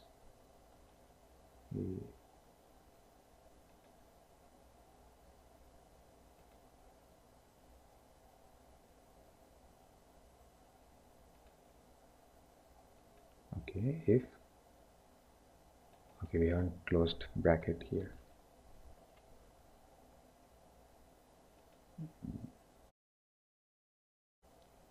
Okay, now I got this new calculated column which will tell me the delivery status in a readable way, readable format. I see we can write this expression in many ways. I can actually directly do on dates, like if ship date is equal to, so generally ship date will not be equal to delivery date.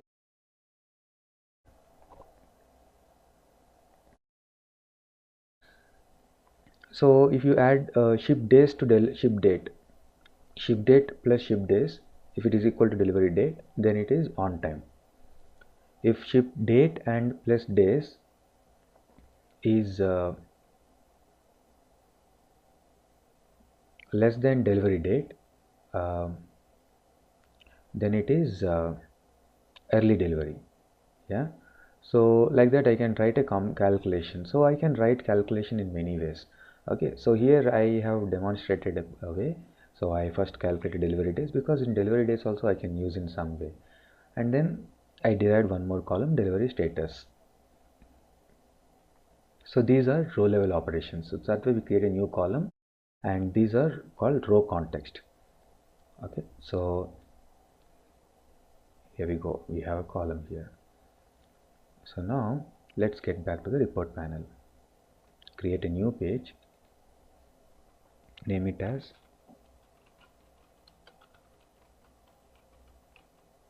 delivery analysis. Now get that delivery status, the column that we just created.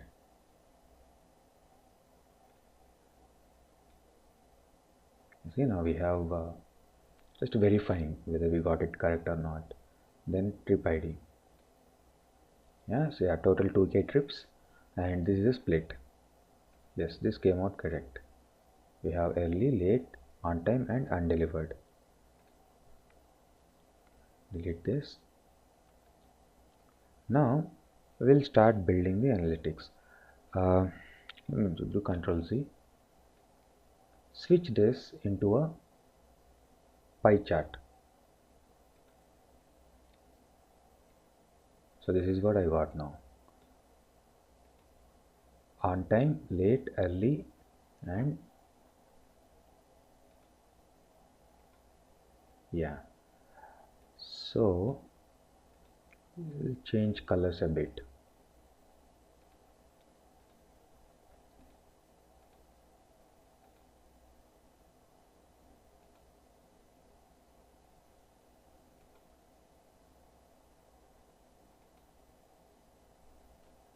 No.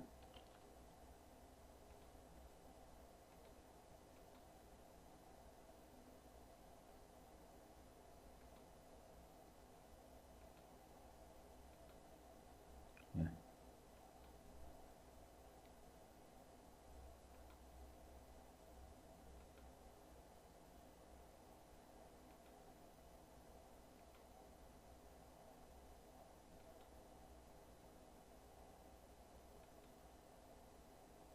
So if colors, can convey, so early means good, right? So yeah, I'll put some contrasting colors.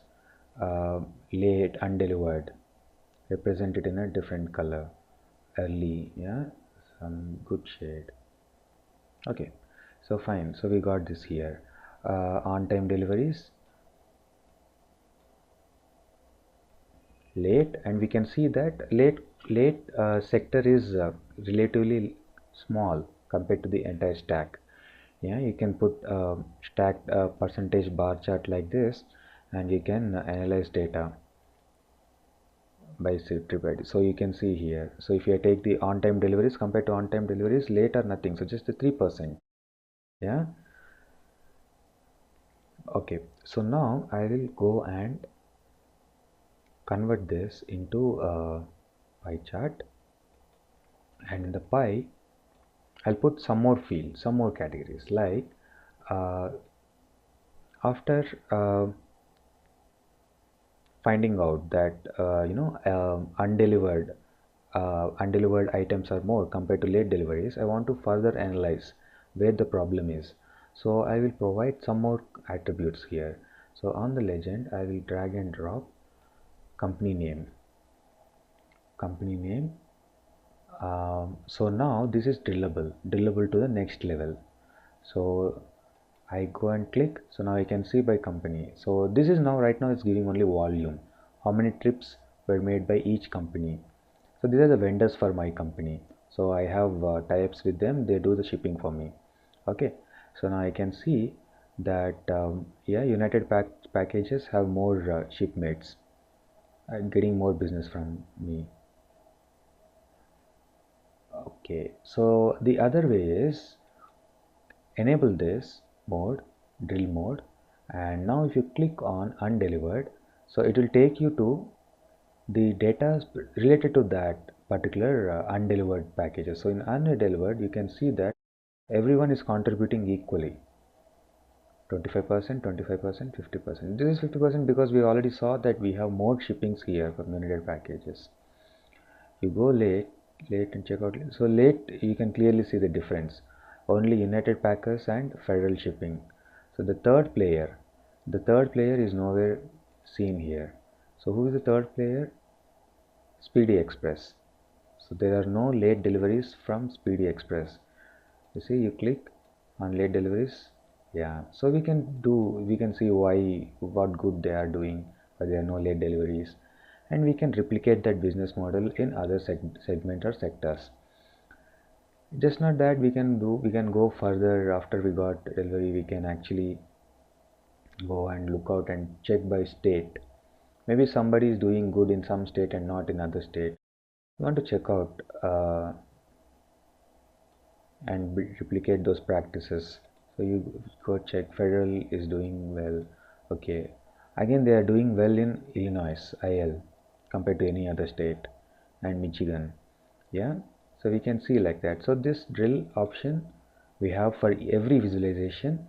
We have two kinds of drill. At a time you drill down to the next levels like this, drill down, drill up, or you can enable this and drill by slice, the actual slicing.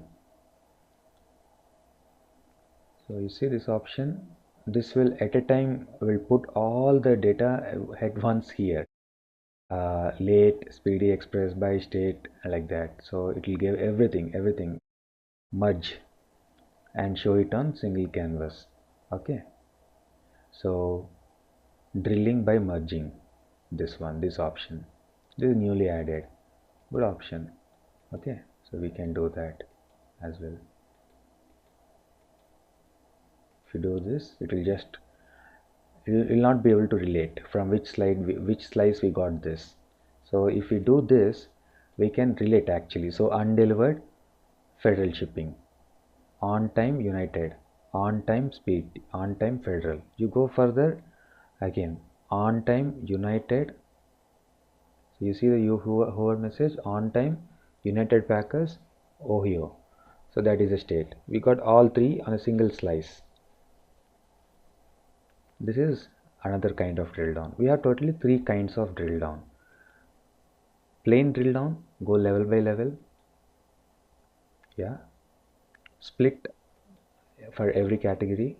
Then go by hierarchical drill down. So this is hierarchical drill down, or selected drill down.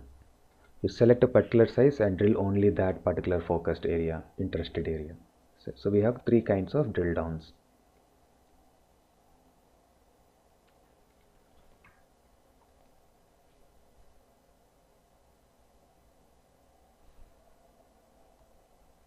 Okay, now let's put one more visualization here, so which would be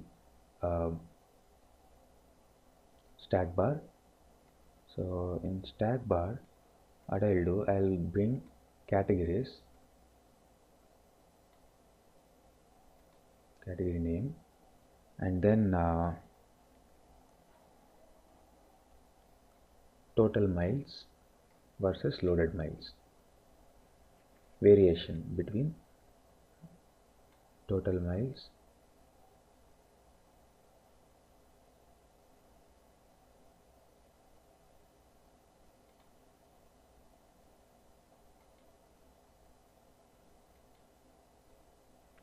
okay. We'll switch this to side by side stack. I can now see that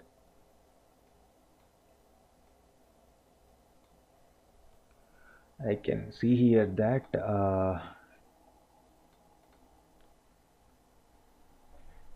in general total miles will be more. So the difference between total miles and loaded miles will give you dead miles, empty miles. So the concept here is, so total miles will include the miles that incurred in sending our truck to the pickup place, and once the truck the delivery is done, again when it comes back empty to our warehouse. So all that miles is included in total miles. Loaded miles are the miles only for which the truck was actually carrying the load. So the difference between the loaded miles and or the summation of loaded miles and empty miles will give you total miles. So we should, yeah, I think I already said this earlier. So now I'll put a reference line on this. I select the visualization, so go reference lines. We can add a bunch of reference lines.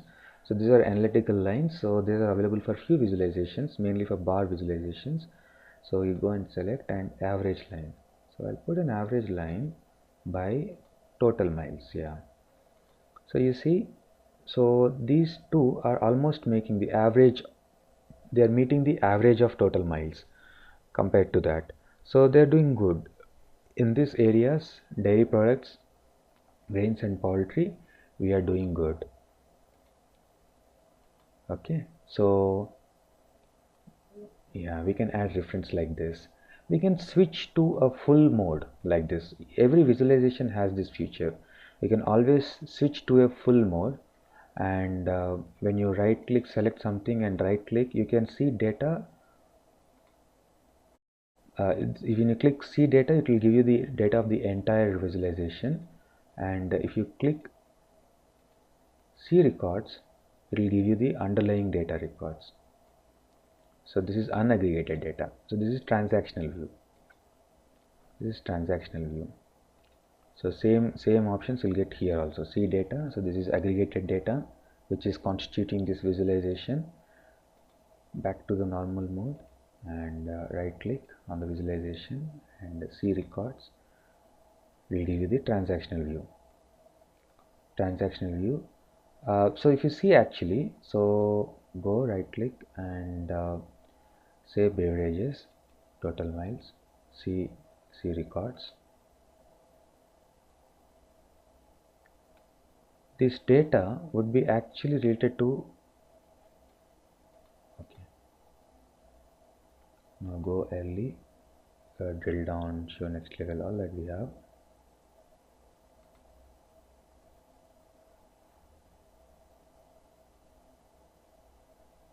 Okay, so because this data set, I want to show you.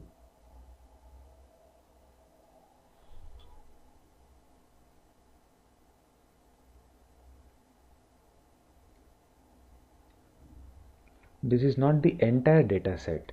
So this is a data set which is constituting this.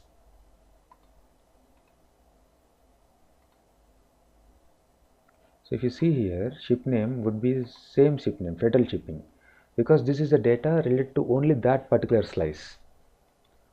So C records will give you the transactional view of only that particular selection, whereas C data will give you the aggregated data that is composing this visualization. Okay, so yeah, we have focus mode, and also we have option to view data at record level, at an aggregated level.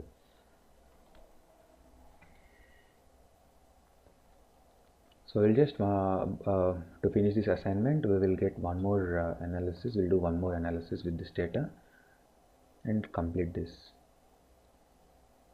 So here, this is a tree map. This is a very special visualizations. With this, I can do the correlation study between two measures. So the study I'll do here would be across my shipmates, across my categories, shipping categories. Okay, I want to do study between shipping costs and revenue, spend versus returns. Color saturation, I would select revenue. Okay, change the color pattern a little bit.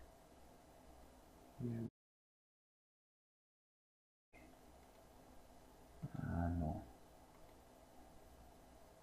Okay, and change data label colors. So here label colors you can't change here. Data colors you can change data color. Font of the labels, if you want to change, you actually have to enable data labels, change the color there. So you see data labels also, right? And then you disable them. Yeah, the colors are changed. That's how you do it. Okay, so now we have here a tree map. So what study I can do here is, so you see here these two I am doing two correlation between two measures. One is shipping cost and other is revenue. So if you see the area of the tile, so these are tiles, each one is a tile here. So the area of the tile will reflect shipping cost, and revenue is the color intensity. The more the color intensity, the more the profit, the returns. Okay, you see these two tiles, they are equal in area, means the shipping costs, the spend on these two types of categories is same, but still the value proposition, the returns are more for poultry compared to this. You see this tile has least spending, less spending, yeah, compared to all others the area is very less. but still the color intensity is somewhat average. Means what? Returns are better compared to this. So here this has least cost spending and least revenue also. That is okay. These two are average sized, so their color intensity is also average. Yeah, so the color is getting dimmer. So the saturation, you can see this here. So the highest intensity is this, maximum, and minimum, that is the lowest intensity. Okay, so this color saturation study is for revenue, color intensity, and size. Variation of the tile size is will give you shipping costs. You can add some more like trip type into groups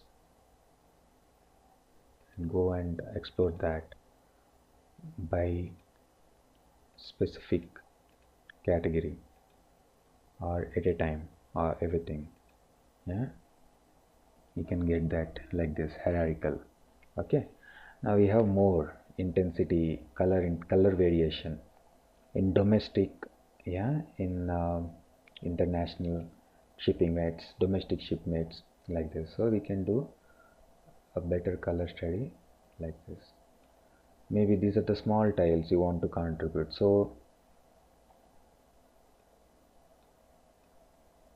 you can focus on ships like this. See, actually you can do one more study also. If you actually observe 1 2 3 4 5 6, these 6 tiles, the 6 segments are contributing to almost 50% of your business. So the area will give you the costs, right? So you are spending almost 50% on this 4. So instead of analyzing this bunch of sectors, you can analyze this. So by spending that amount on 50% of your returns, you get the more benefit, because this is constituting to half of your business, these sectors. Yeah, so you can easily identify the more profitable areas also using this tree map. May not be 50%, but yeah, approximately 50%. Half the area they are covering, this just this 5 sector segments tiles. Okay, fine. So what all we have done? We have got data sources from two new data sources from OData, Open Data, the data cloud hosted on web-based data. We have done. We saw how to do drill down in three ways: drill down and drill up, hierarchical drill down, selected drill down. We saw how to add reference lines, and focused mode, see records, record level, transaction level. Yeah, see data, see records, and then this tree map, very interesting map to do comparative correlative study between two measures. Okay. And the one important thing that I want to tell here is, actually we are showing data on all these 3 visualizations from 3 different data sets. Shippers is coming from shippers data set, categories is coming from the category data set, and revenue, spend, the number of trips is coming from this data set. But still we are able to successfully create these visualizations without any much conflict, because the relations are well created between these 3 data sets. So that is a good thing. So we can create visualizations from multiple data sets very conveniently in Power BI. A single visualization can be created from multiple data sets very effortlessly. Okay. In this assignment, we will further do calculations using DAX, basic calculations using DAX. Okay, so we'll be working on the same dashboard that we created in previous assignment.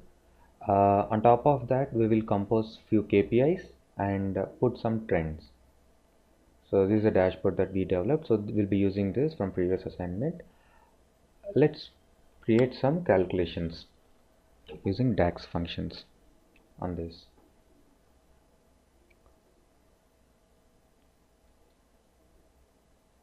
So this is the data I have, trips data. So now on this time I will create a measure. set context. Okay, so the difference is in our previous assignments we used DAX for creating new columns. So those calculations will be happening at row level. For each row, for each change in value, that formula is applied and the value is composed, and that's what we see as part of the table. Yeah, so this occupies space. On contrast to this, measures work on the sets of data. So you don't see a new column being added to the data set. So they will be composed and will be available on the fly. Let's do it. Let's create one measure.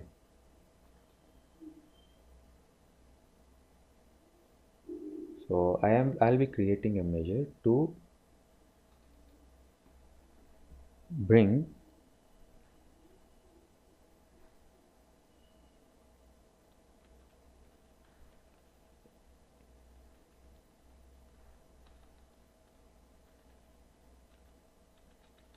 revenue per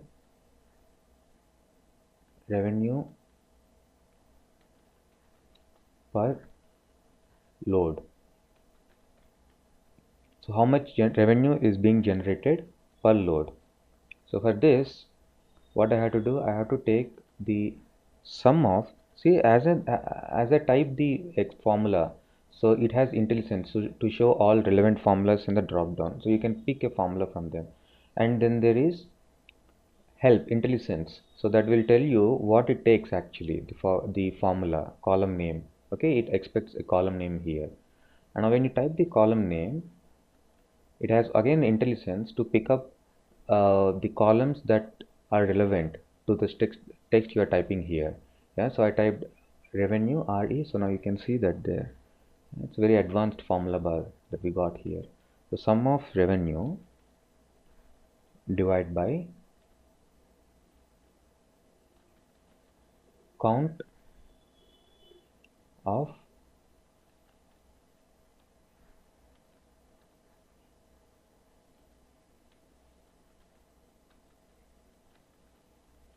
trip ID. So this will give me per trip. So this will give me per trip how much revenue is being generated on an average per trip. What is the revenue, average revenue? So this is a calculation. Okay, so this is how generally we do. So this, the moment I hit enter, so a new measure is created, and you can see that got added here. And you don't see that being added here, right? So that is because this is at a set level. So the calculation would be happening on the fly. Now you can use this measure very much as any other value in our visualizations.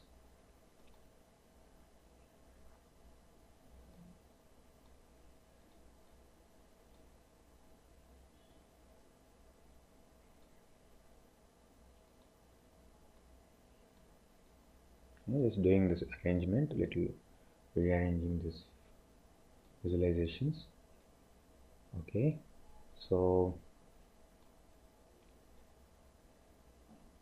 let's get that new measure that we created. So where is that measure?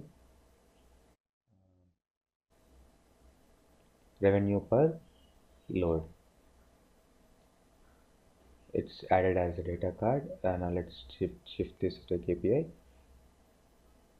So per load I am getting this much revenue. Change this to 4K. Yeah, approximately 4K, 4.3K is the revenue generated per load. This is a KPI. Let's do some more KPIs. So I go create another measure.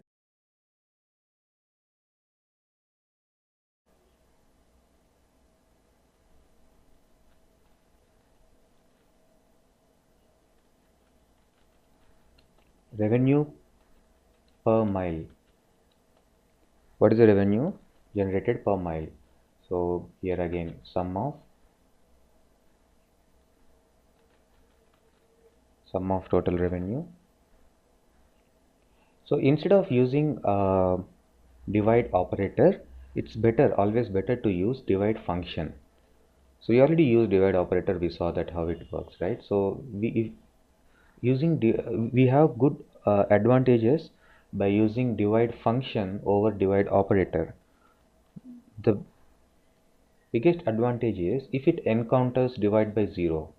Yeah, if it encounters divide by 0 error, then it will not throw anything, it will not fail, it will not stop calculating, it will simply give us a blank value. It will give us a blank value. So that's one advantage. So divide by 0 errors can be handled by using this function. And you can also set what could be the alternate value. So now what I want here, I want sum of total miles. I'll take loaded miles because that's what gives me revenue. Sum of loaded miles. So this would be revenue per mile. Revenue per mile. What KPIs I have? Revenue per mile. Okay. Then I'll compose one more.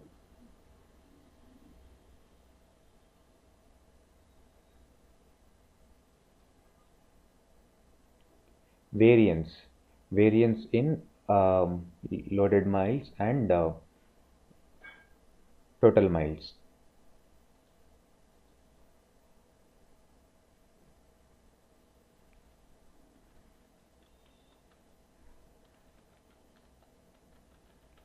I'll call them as dead miles. Dead miles. So sum of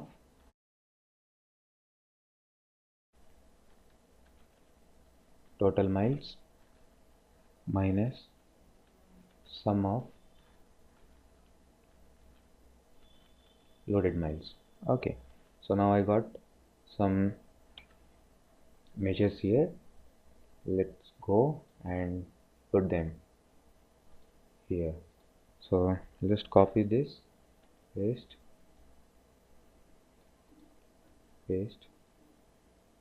created 2 copies of this KPI.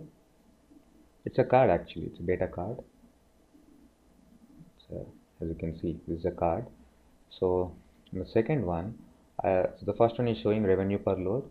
So second one, let's put, okay. If you unselect data, all the data fields from a visualization will disappear. Revenue per mile. This is revenue per mile. Not appropriate format, so we'll show it as number. So that's the revenue being generated per mile. Okay, and then here on this we will show variance. So that's dead miles. So we have this many dead miles. Okay. So I'll do some formatting here. See, revenue per mile is actually a value, a monetary amount, right? So we will show that in some format. So I can do the format by going into modeling. So in modeling, I have bunch of options here. We saw already how to change data type and category. So now we'll see how to utilize other formats. So for this, I have to select the column, not the visualization. Column or the calculated measure. So I'll select this calculated measure revenue per mile, and I will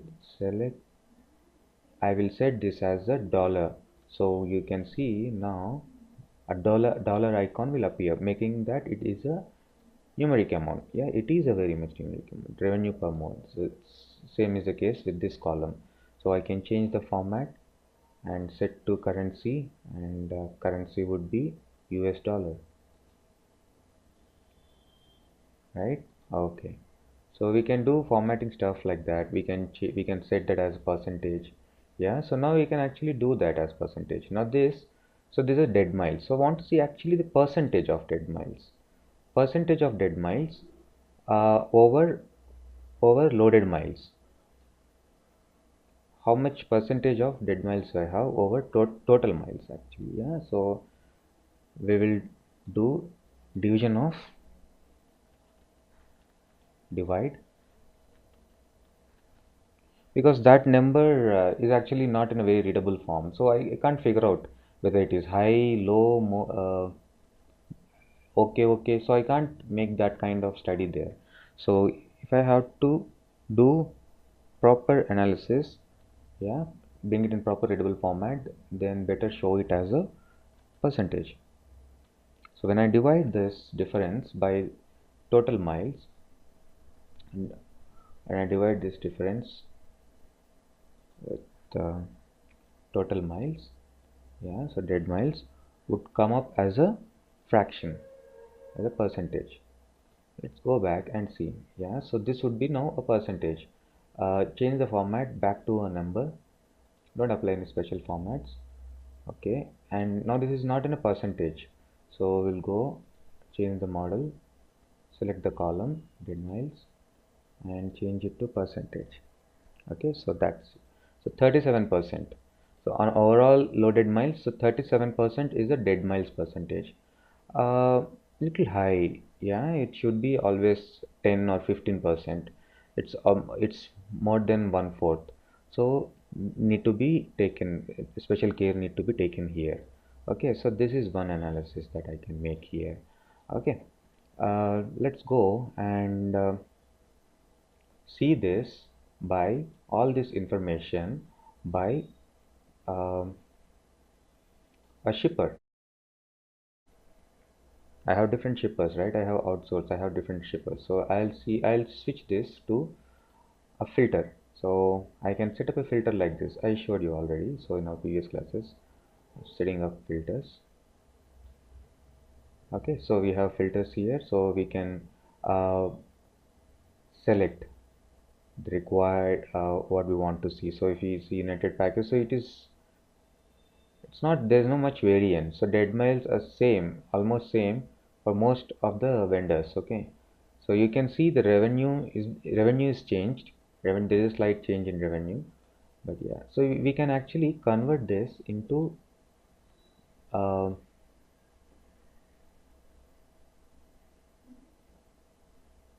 general properties. We can switch this to a horizontal format, and we can get rid of header and make it something like this.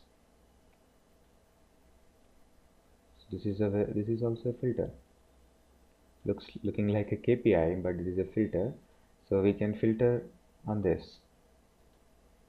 Okay, yeah, so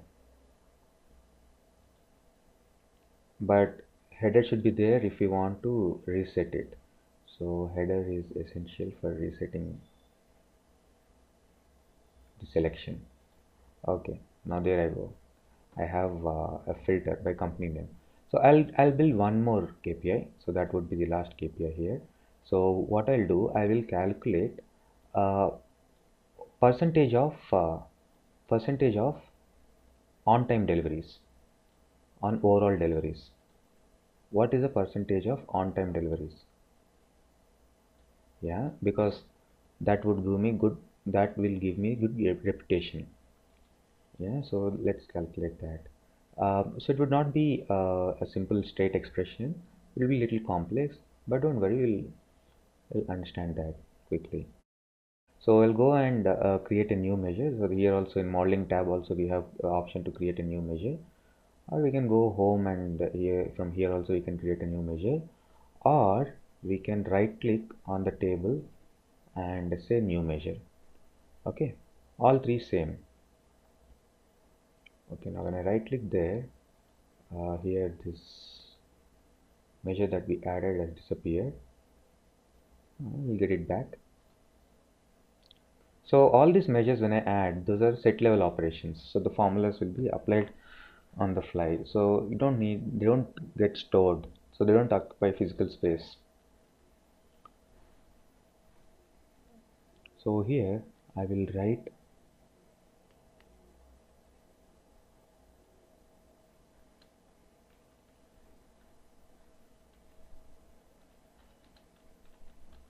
on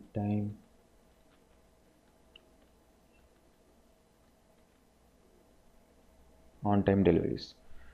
So for this on time deliveries, so the function I would be using is, So what I have to do actually? So I have to count number of trips. Yeah. So count. So generally count trip ID. So yeah. So this would give me the overall trips, but that's not what I want to do. I want to count only those trips whose delivery status is on time. So here I have delivery status. I want to count only those rows whose delivery status is on time.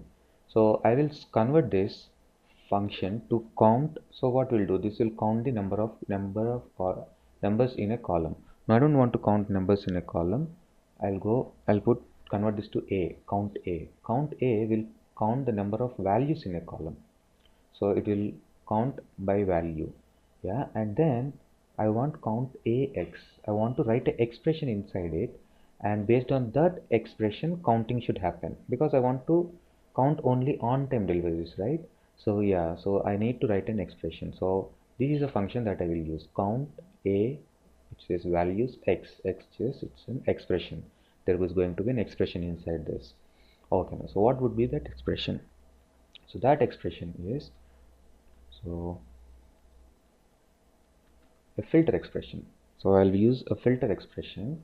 So the filter function will expect two parameters, a table and then the filter expression. So table would be here trips. So table now that is in use.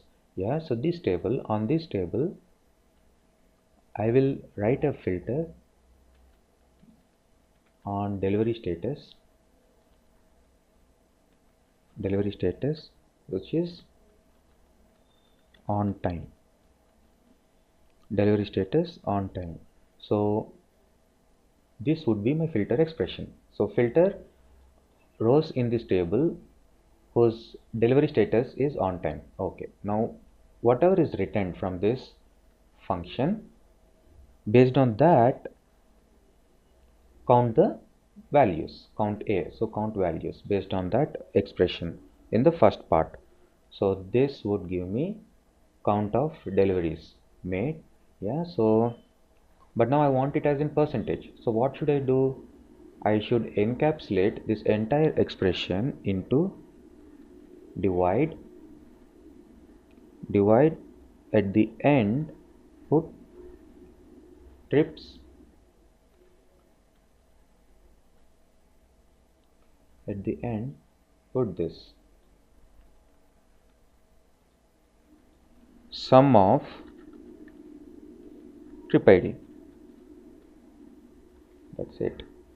So this would give me the percentage. So it is doing what? It is filtering only those on time delivery records, and we are adding that, and that counting, we're counting those rows. That count will be divided by the total count, not sum of, count of. So here I can use just simple count. Count will give me the count of trips. Okay, fine. So now put an enter on time deliveries.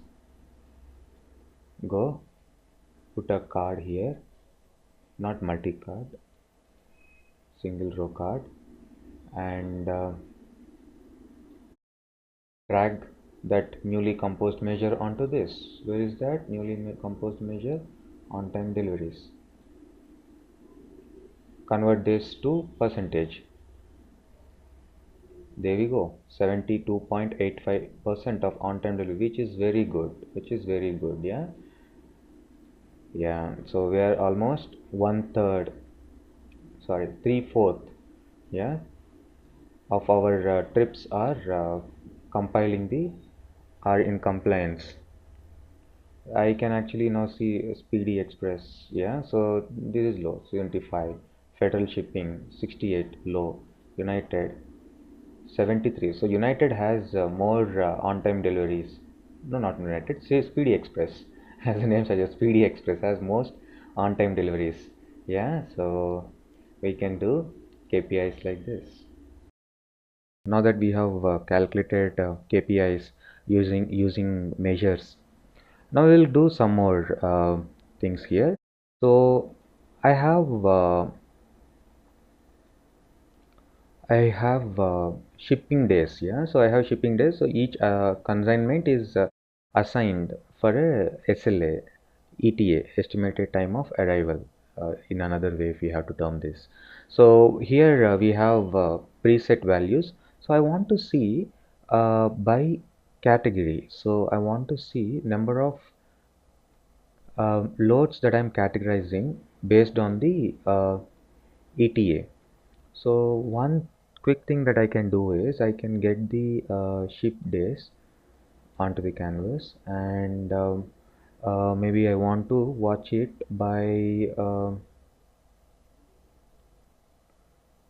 I want to put this on axis, and I want to see the volume um, for each category. So you see here we have like so we see SLS that set for 2 days we are more volume compared to others. Yeah, so 1 day, within 1 day delivery, 2 days delivery, 3 days delivery. But this is okay because now it max as a SLA is 10. What if there are more like 20, 25 payment term days? One can pay in 30 days, 40 days, 50 days, so like that. So I don't want to see. So this is now I am getting into a, a stage where I want to show numerical values on categories.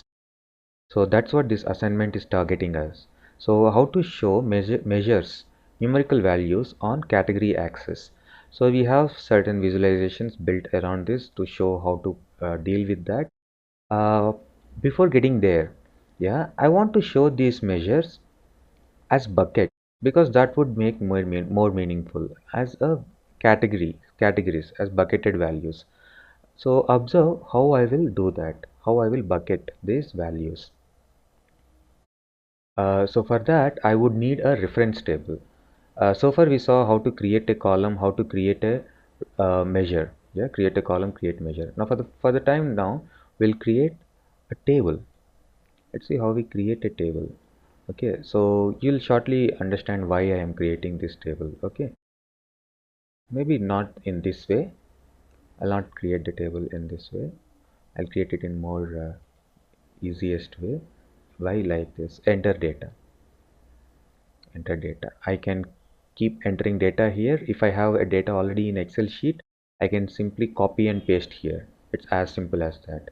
Okay, yeah, so here column name would be uh,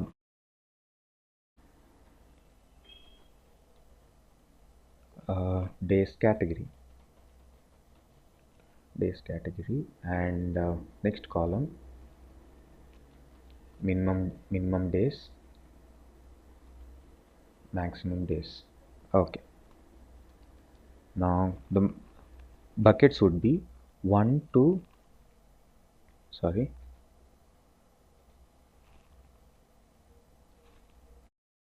1 to 3 days would be one bucket. 4 to 4 5 6 6 would be another bucket. 7 to 8, and last bucket would be 9 to 10. So all the values that are falling between these days should be categorized as one single unit. That's the aim here. Okay, I don't want this extra column. Delete. The minimum days here would be 1, 3, 4, 7, sorry,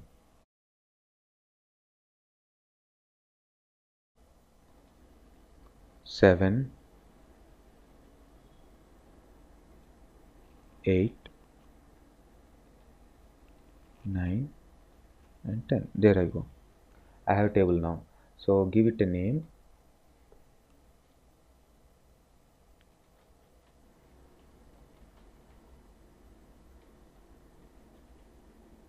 Days categories.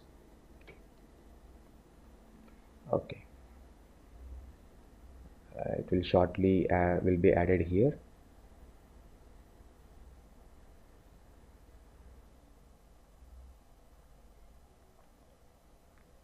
We'll get it.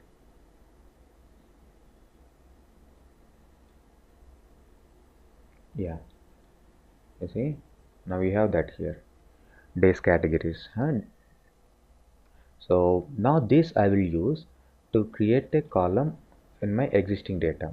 So I'll not create a column, I will go and I'll create a measure, and now see how I write this measure. So I'll name this as I'll be doing this on ship days. So ship days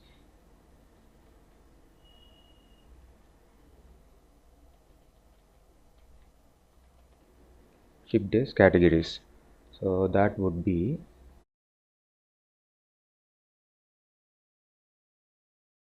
so I'll be using a function to write an expression. So the I would be using calculate. So calculate is a function where you can write expressions and filters and stuff. Okay, calculate will be very handy function. We will use it more. So this session and the previous session was are on basics of DAX writing. Okay, so we are doing basic calculations. We have more sessions on advanced DAX to understand it better. Okay, so now we'll use this function, and I will count. This time I will not use count A or count X. I will use directly count rows. Straight away count rows by applying a simple filter like I used earlier. Okay, filter what? Filter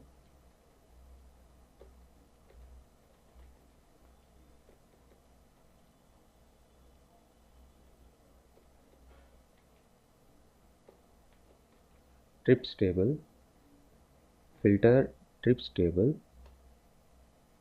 So here I would be writing an composite function. So I will use and conditional statement. If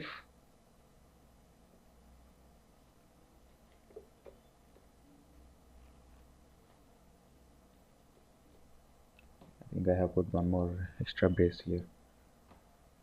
Yeah, so if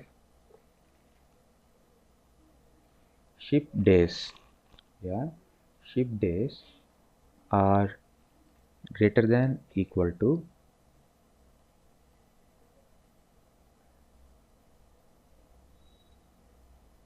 I'll go for ship days categories. So that new table that we created, days categories, mean what is the name? This function will stay here, no need to worry. Yeah, max days, min days, fine. If this is greater than min days and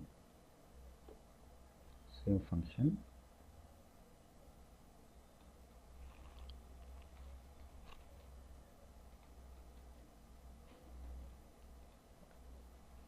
less than or equal to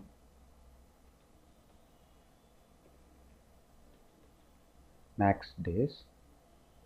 If it is falling between min days and max days, yeah, there I go. Count the overall rows. Count the overall rows.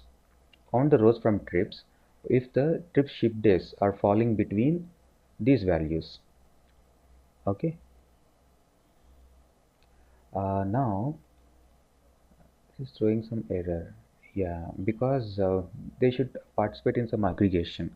So we know that we don't have multiple records there, but still this expression will not understand. So we'll simply use one dummy aggregation.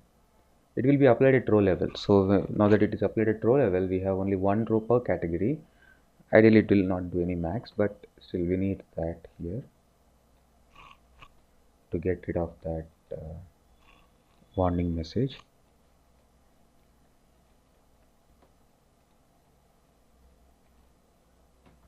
Okay, now the expression looks correct. So we are doing the comparison.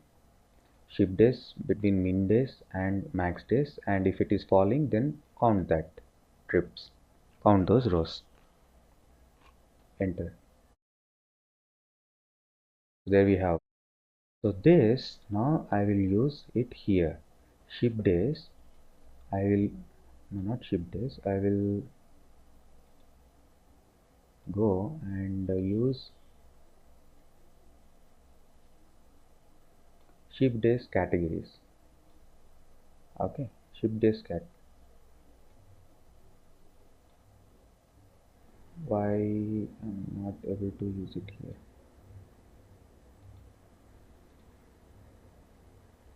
Check out this. Okay, as a card.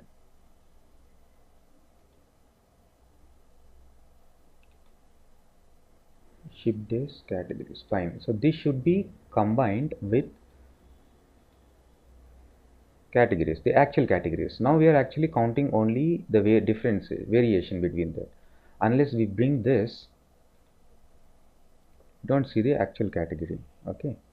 Yeah, now you see the category. So between 1 to 2 days, 2 to 3 days, this flip it to bar chart. Okay. So clearly we can see now. So this is the count of trips. Count of trips. So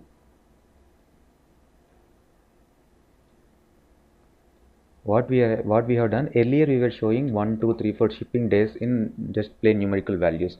Now we have categorized columns. This is also called as binning. So we have bins, we have categories like this. So we can clearly see that most of our deliveries are targeting for 1 to 3 days, between 1 and 3 days.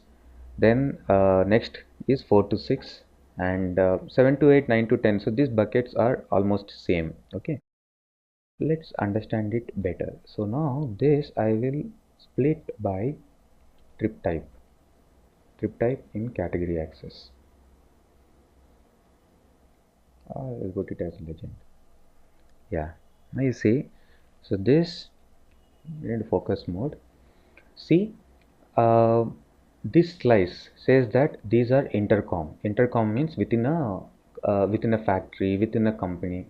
Okay, like a shuttle, inter-shuttle kind of transportation. Okay, then we have domestic, then we have international. See, all our international deliveries are ranging between 7 to 10. Yes, that is correct, right? So they'll take more days. Yeah, so the data is correct. So, but there are some international deliveries which are falling in 4 to 6 days bucket also, which are on par with domestic deliveries. Means what? These domestic deliveries are taking lot of time. This bucket need to be specially analyzed because it's taking more time. Okay, now if you see here, there are gaps. Means what? Within this bucket there are no intercom deliveries. Within this bucket there are no intercom, and there are no domestic deliveries. That's why we see blanks there. So that legend is not coming up for all. Okay, so this is a share of intercom. So all of the deliveries are within 1 to 3 days. Then domestic are between 1 to 6 days, and this is split. So this is how we actually can show measures. When we are showing measures, we bucket them, and bucketing is done in this way in Power BI.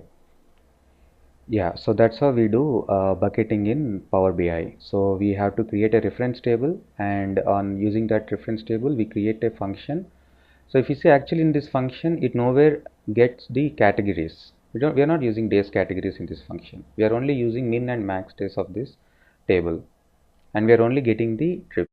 Now when we put it on visualization, we use categories in the visualization, days categories from that newly created table. So that will take care of bringing in the counts as per the bucket and composing this visualization. Let's do some more visualizations. I want to see the difference between target days and ship days.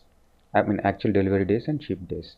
Okay, so I will pull ship days and delivery days. ship days versus delivery days. I will put this as a line chart. Okay, and on category axis I'll again put ship days. Okay, I'll put ship days and I'll do sorting. Sorting is not allowed. So instead of actual days count, because this is actually doing the overall count, which will not be accurate. So I want to do average study. Average of this versus average of this. This would give me the correct data. Yeah. So you see now, so I have two measures here. So you see the black line is representing the target ship days, as in actual ETA, estimated time of arrival, and this is delivery days. Okay, if you see up to 4 days, our target when it is up to 4 days, within 4 days both are in line, means the lines are going linearly, means there is no deviation, means uh, for the timeline that we have set, the delivery timelines are matching, are setting, they are in compliance. Okay, if this blue line is going beyond this black line, then we have a problem, means our delivery days are more than the actual days and then the ship days, but the line is going downwards after that. So as the number of days are increasing ETA, we are doing good. So if you see here, so the average delivery days 8, average ship days 10. So we have set at SLA, ship days is an SLA of 10 days, which is ETA, expected time of arrival, but we have delivered it in 8 days only. So that's why this line is downwards, which is a good indicator, which is a very good indicator. If this line is inline to this, both the lines are parallel and coincident, then it is not good, not bad, it's okay. So we are meeting deliveries on time. Okay, so this is one good way of representing this measures, scalar measures. Okay, next thing is, this is an overall study. We do have we do have undelivered shipmates, late delivered, early delivered. So but when you take an on average, we are doing good. Okay, we are doing good. So the another study that we can do is, we can use uh, scatter plot. We can use scatter plot to actually, what I'll do, instead of starting from scratch, so I will copy this visualization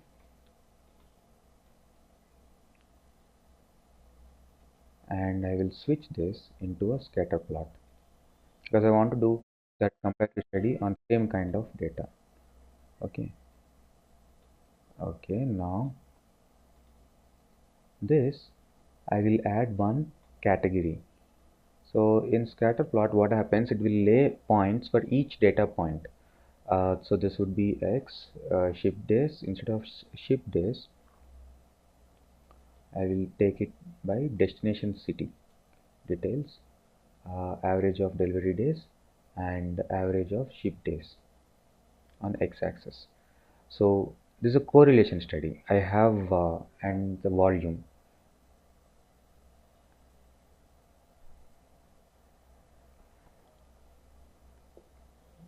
And the volume on size, not size, go for color saturation. Actually color saturation, okay, this is not right, so this should also be count of.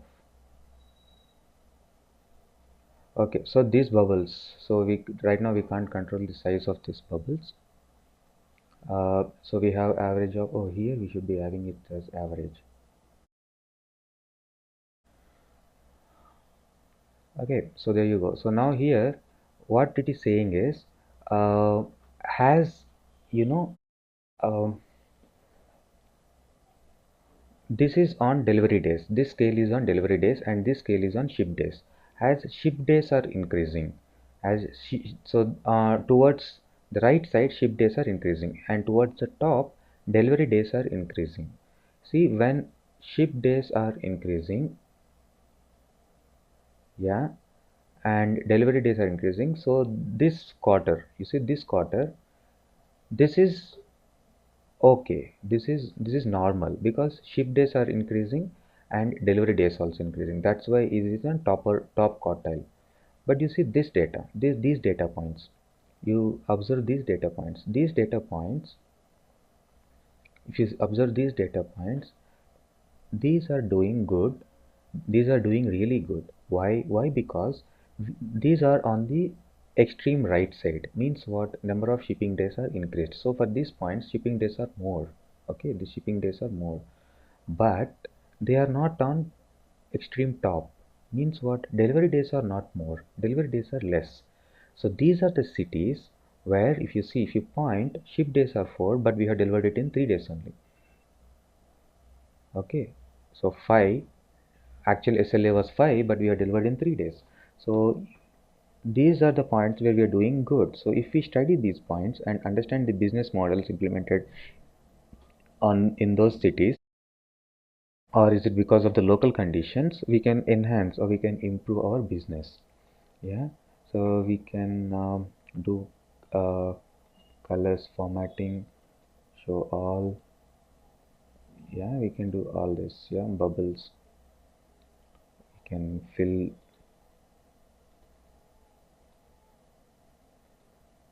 can do colors by bubbles. Okay, you can fill them. Yeah, so this is scatter plot. Scatter plot is also useful for doing correlation study between two measures, just like tree map. Okay, but it is more advanced. Here we can plot the entire data on the visualization, and we can study the we can identify the patterns. We can identify the focusable areas, where we can lay our, where we can put our focus and do comparative study, like that we did here. So these are the cities where we are doing extremely good, though the shipping days are more, delivery days are less. And here these are okay, but you see there are no points here. Means where shipping days are less but delivery days are more. So this is a good transportation company. So because here they're not slipping very heavily on the estimated arrival time. Yeah, so I have discussed some these filters, right? We can actually put more advanced filters here on these visualizations. So we'll do some squeezing here, more squeezing. Maybe because I want to do this study based on a state. So I can go and I can pick destination state, put it here, and so now that this is a state, so auto intelligence will plot it as map, but I want it as filter. So on this filter I can actually enable features like uh, search box. If we actually have more values, yeah, now it doesn't make much meaning here, search box, and we can have options like select all.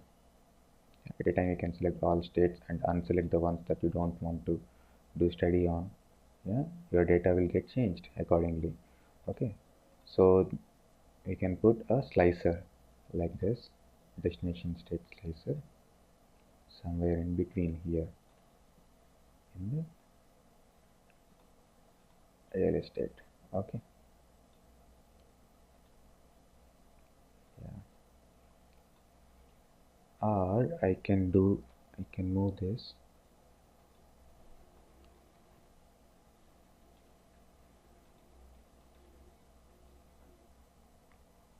to the beginning, which makes more sense. There you go. I have destination city filter. Based on that, I can filter this entire analysis.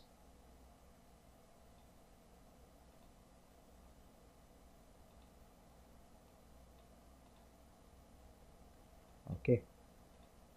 In this assignment, we will be targeting Power Query. So we will be getting an introduction towards how to use Power Query, the benefits of it, and make an audit dashboard on this transportation corporation data.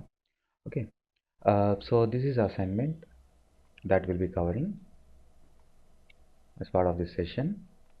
So to start on, I will set the prerequisites. So here, um, every load, that a truck carries, every load, so each transaction here is a trip, right? So it has a source city, destination city, and arrival time, all that.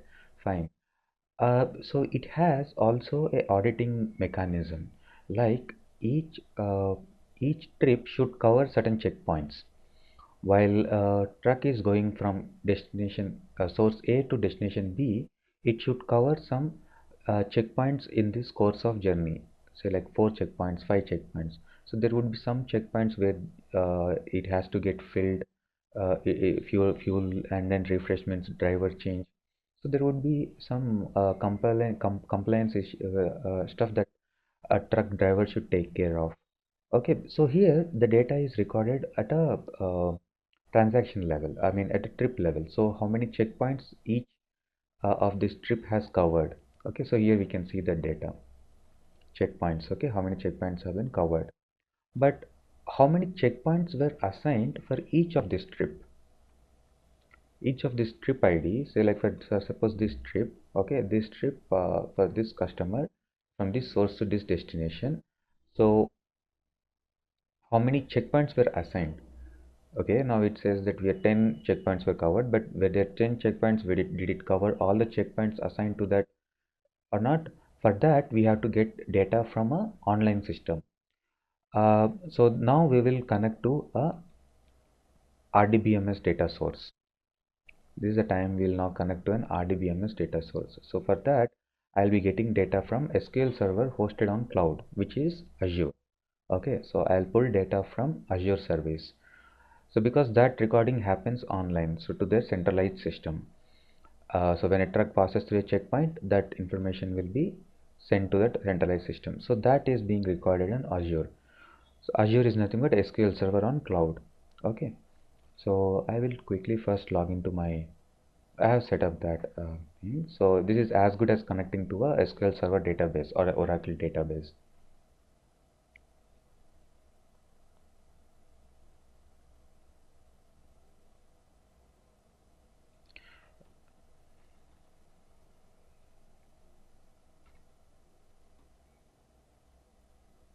So I'll do a quick login just to get the server credentials where the database is hosted.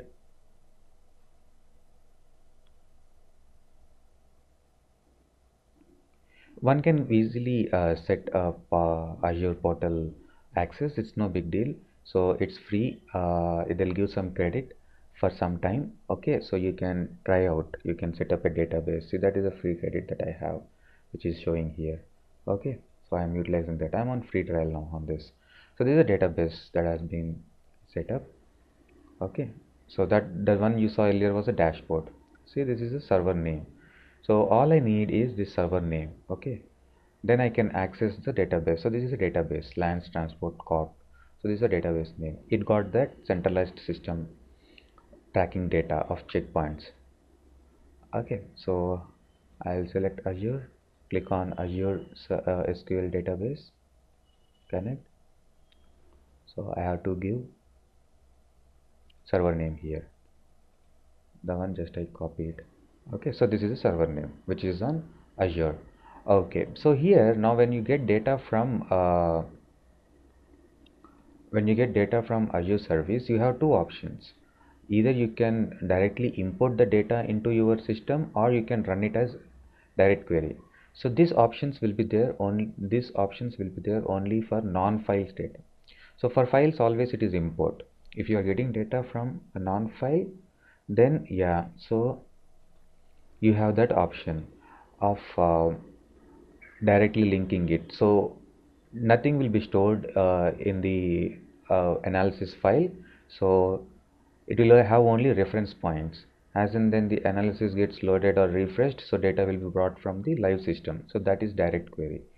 Import is data is directly embedded into this analytics file. Okay, so when we are connecting to RDBMS data points, data sources, we also have an option to write SQL statements here. So this is a panel where we write SQL statements, set command timeout. There are some of the advanced properties that we got here. Okay, so right now I will import the data, okay, into the system, and so I'll click OK. So you might be getting doubt. I said all files will be directly imported. There is no direct query option. What if the data changes in the file? All you have to do is make sure that file is in the right place where supposed to be, and click refresh here. The latest data in the file will get loaded automatically into the Power BI analysis. But unless you click refresh, latest data will not reflect if it is file. Okay, so this is the database, this is a server, this is a database. In database I have these two tables, checkpoints and checkpoint points. I'll pull these two tables into Power BI analysis. Okay, this is a different way of getting data in the system. This is real-time data. Once I get that here, I'll tell you the model. It's loading the data into the analysis.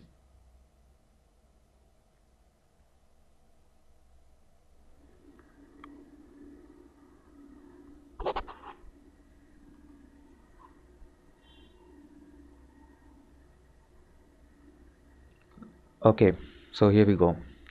So we got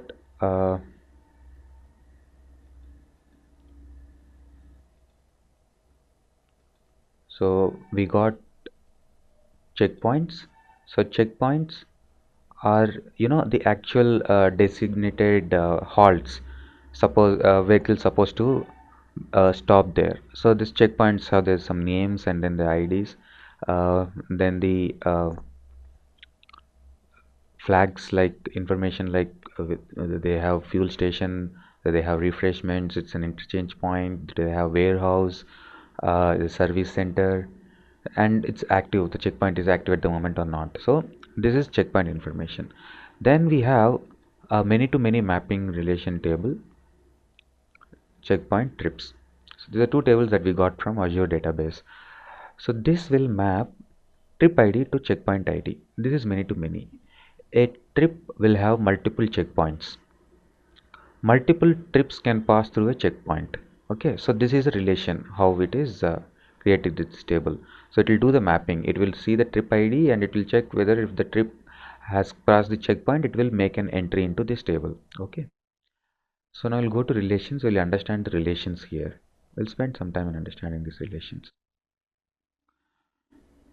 If the key namings are correct, if they have correct key names, then the relations are automatically created. Okay. So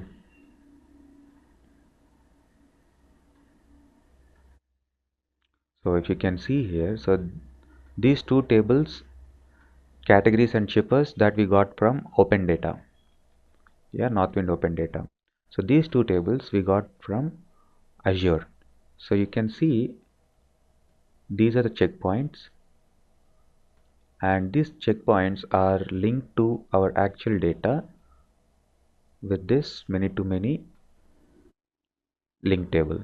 Okay, so what it will do, it will join trip ID to this trip ID and checkpoint ID to checkpoint ID. So you open this relation just to check out.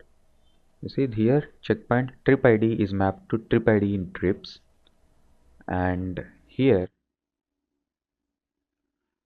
checkpoint ID in checkpoint table is mapped to checkpoint ID in trips. So this is a, and you see here this is many to one. So this is many to one, and this is here many to many. So the actual many to many relation is established here. So you can see this is one to many, and this is also from one to many. So the many to many established relation is broken down into a link table, the help of link table here. Okay, so this is a kind of normalization. It's called fourth normalization. Okay, So that's how a data model is created. Remember this is a reference table that we created just on the fly to create buckets. Yeah, so we don't need to link this table to any existing tables here.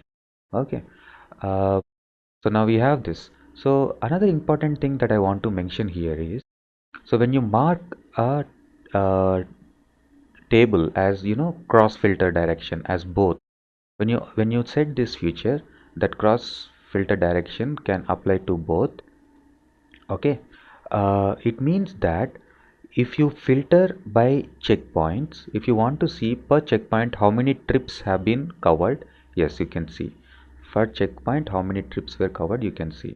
At the same way, per trip how many checkpoints were covered, yes, you can see that. So this is both way, filter can work in both ways, relations. So that's why we actually by default also all the relations gets created in bidirectional. So these are bidirectional relations. This is different. This is nothing to do with this link, this one to many, many to many. This is the cardinality actually. So the, the thing I am telling you about is bidirectional filtering. So that is like per checkpoint I want to see how many trips were passed from that checkpoint in a day or in a year, that I can do. So from here to here filtering. The same way per trip how many checkpoints were covered from here to here. So that is bidirectional relation filtering. Okay.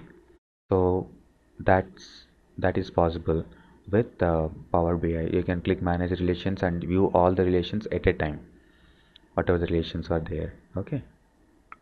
And yeah, now it's the time to get into Power Query. So these assignments were targeted to cover Power Query basics. Okay. So Power Query here can be browsed by clicking on this edit query. So if you click on this edit query, it will open a panel. Yeah, this is a panel where we actually do Power Query stuff. Okay. Yeah, you see this, all the tables will reflect here. Okay, it has bunch of options like transformation, so like column formattings. Yeah, here in this first panel we do a lot of column formattings, transformations, edit column transformations, column level, table level transformations, column level transformations. So you can do lot of data modeling stuff. This is different from DAX. Okay, so this is different from DAX. So this is Power Query. So in everything you write here is also called as M. Okay, we don't actually write anything at least in this assignment. So we will actually use all these options that are available here in this transformations panel. Okay. uh, the first thing is, if you want to modify any existing data source pointer, so we have like data coming from Excel sheet, maybe if the path has changed, yes, you can change the source again. You can select the relevant path, or the credentials has changed, or the link URL has changed, you can. So in this analytics we are getting data from 3 different sources. All the sources we can see here. We can set permissions, we can do things around changing the data source properties. Okay, I'll do a basic transformation. So what I'll do, we have some inbuilt intelligence options here. So I will extract from ship date,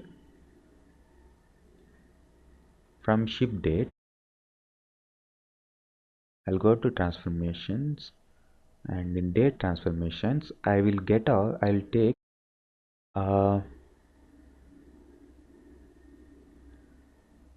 week of the year. What is the week of the year? So I just click on that, so you check out what happens.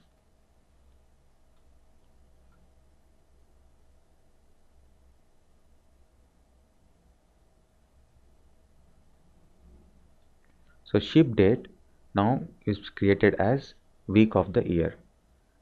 Okay, so this is now changed. Ship date is now changed into week of year. Okay, so maybe this is not how I want to do the transformation. So the good thing here is, so any transformation that you apply on a table, any transformation that gets applied on a table can be viewed here. All steps will be listed here. Okay, So if you don't want that calculation to take place, you can simply uncheck that and take that transformation out. Okay, so we have that options here. We can set the data type here on the fly. We have all data type options. We can filter the data that we don't want. Okay, so extract, we can do extraction. Okay, now what I will do, I will duplicate this column. I will do what? I will duplicate this column. So for that we have an option format where in home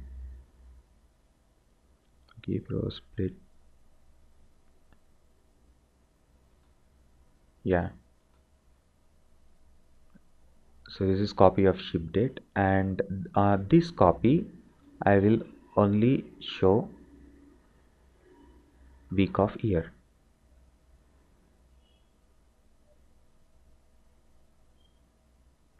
Okay, so now I got this as a new column. That's what I was looking at in the first place.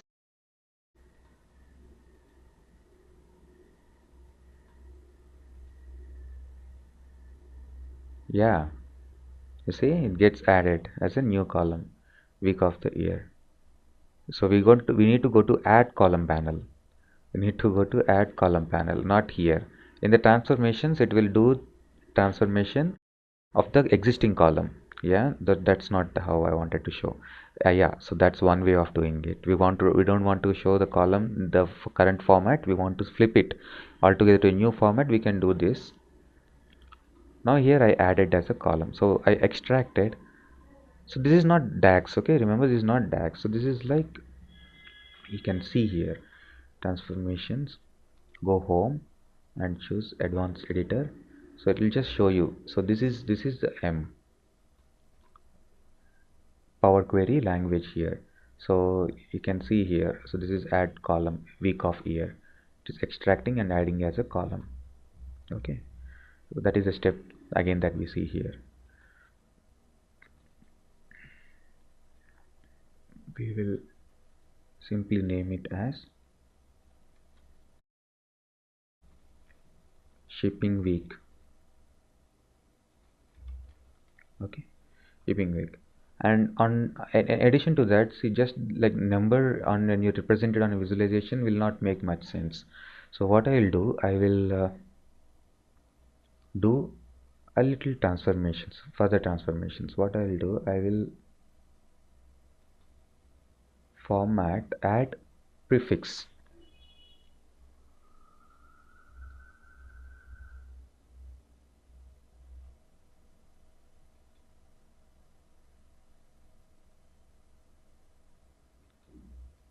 Prefix would be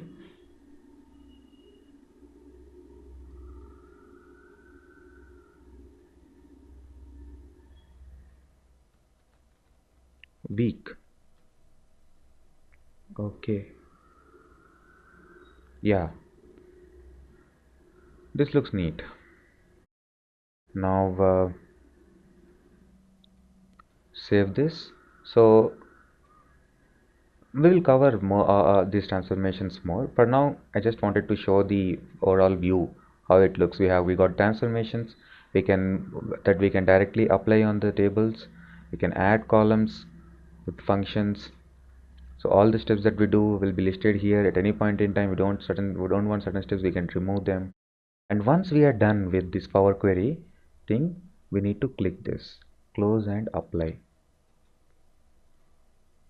Or apply. So then that will reflect into our actual development environment. Okay, so we have reports, tables and relations.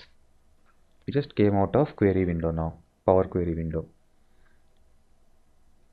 Now you go to tables, check out trips,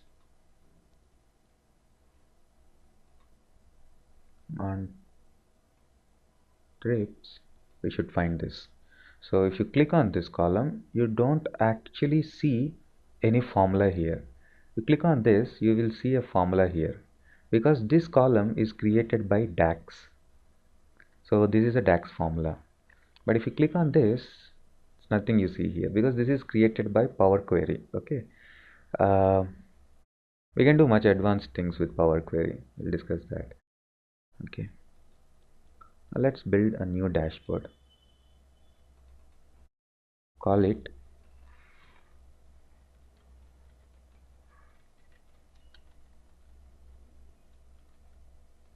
checkpoint analysis. Checkpoint analysis. So I will now show you that many to many bi-directional filter, how it actually works, and all that things. So I will first do what? I will first get destination city. Okay, there I have destination city.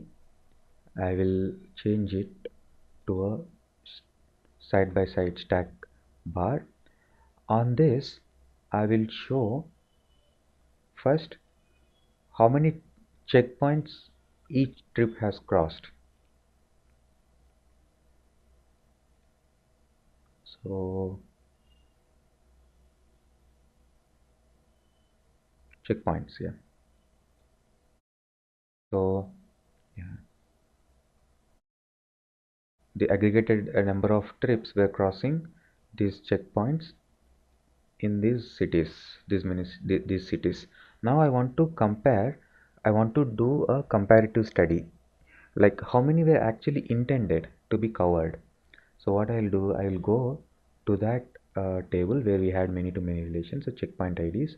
So these checkpoint IDs I will pull into this bar diagram. Count of checkpoint IDs. Yeah, so count of checkpoint IDs. So this is my target. This is my target. So this would be on trip per city. Okay, per city per trip. So we are adding all those checkpoints at a trip level. So that's why count. Here we don't need to add. So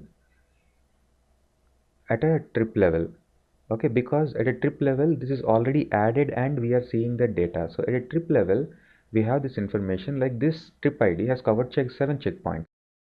But if you actually go to that table, then we see that trip ID. If you map that trip ID, and we will see how many checkpoints were covered. So that count is what we are getting here, count of checkpoint ID. So this is a target. So this is, you can rename to make it more readable.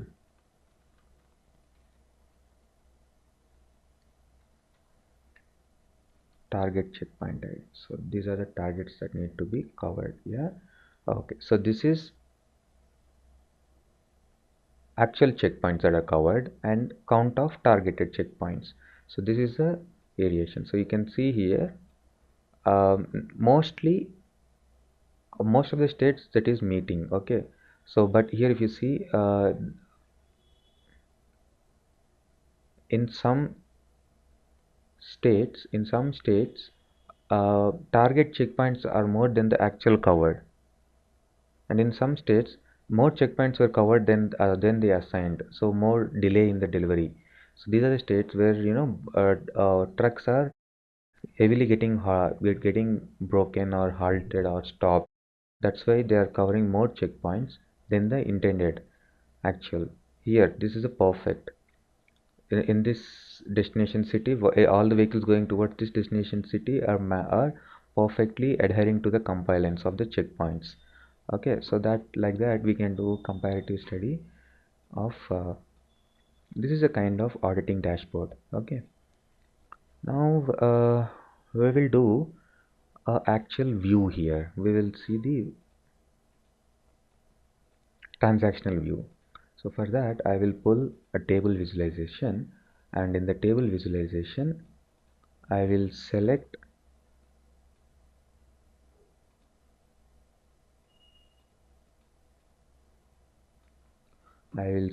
fields like the trip ID, actual trip ID.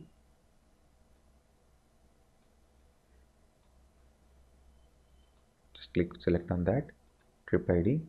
Okay, then we have customer, origin city, destination city, targeted ship days,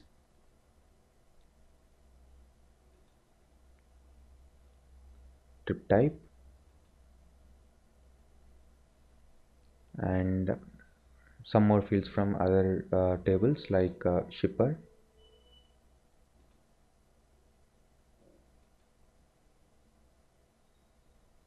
category, and finally the auditing information.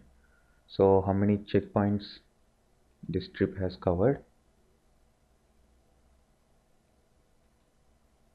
and how many were intended to be covered.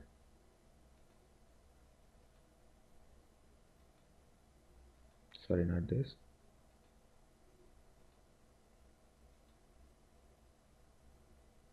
Yeah. So this target should be shown as count.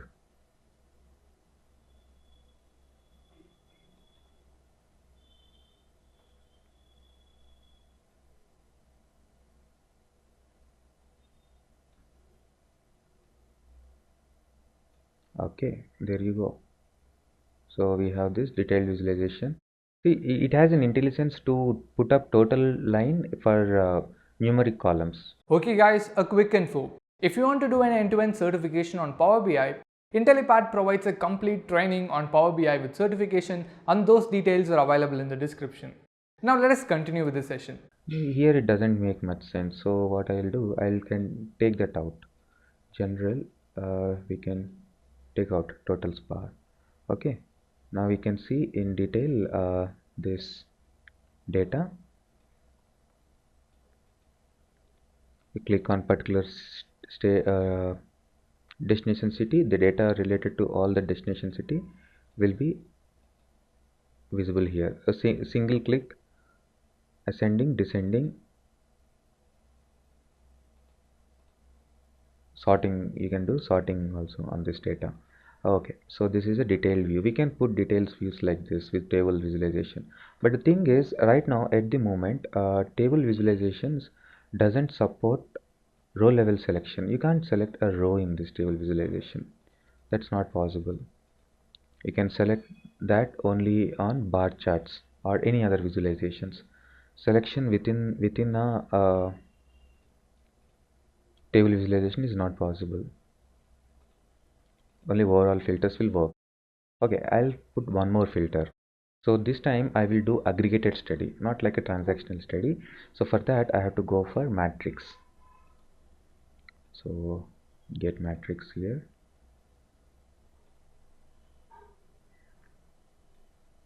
Matrix, and in this matrix what all I'll pull. First I'll get the trip type. Per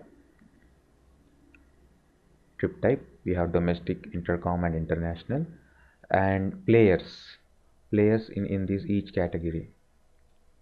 In each category we have, okay, all three players are uh, doing business in every category. Okay, and then we will put categories also.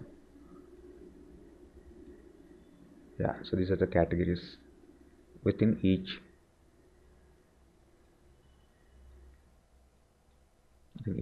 Now on this I will put checkpoint adherence, like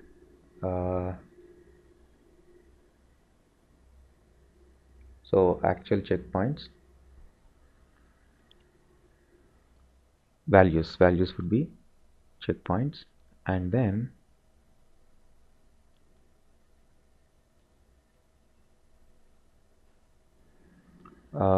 go to this and get targeted checkpoints.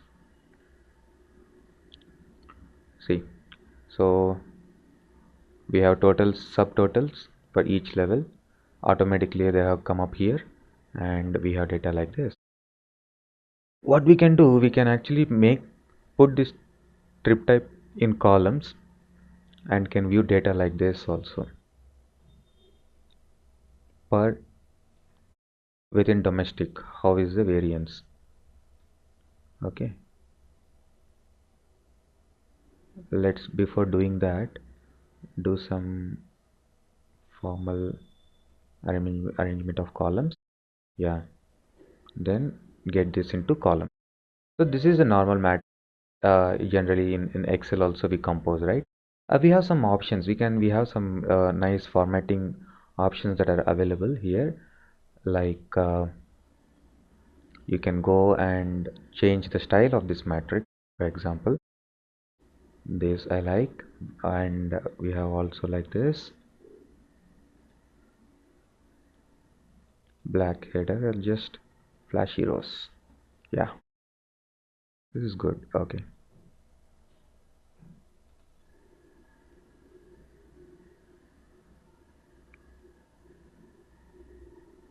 Okay, fine. We can add one more column onto this. We can put by origin state. It's okay. Yeah, this visualization is good. So now we do what? Now we remember we have extracted week numbers. We'll see this trend by week. This compilance, how they are adhering to the compliance by week wise. So instead of destination city, I will use the column that I created, the new column. Where is it? Shipping week.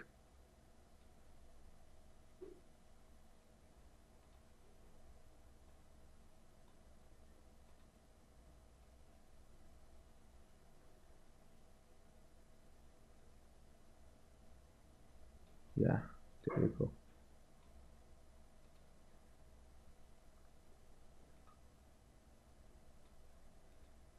This is week wise adherence.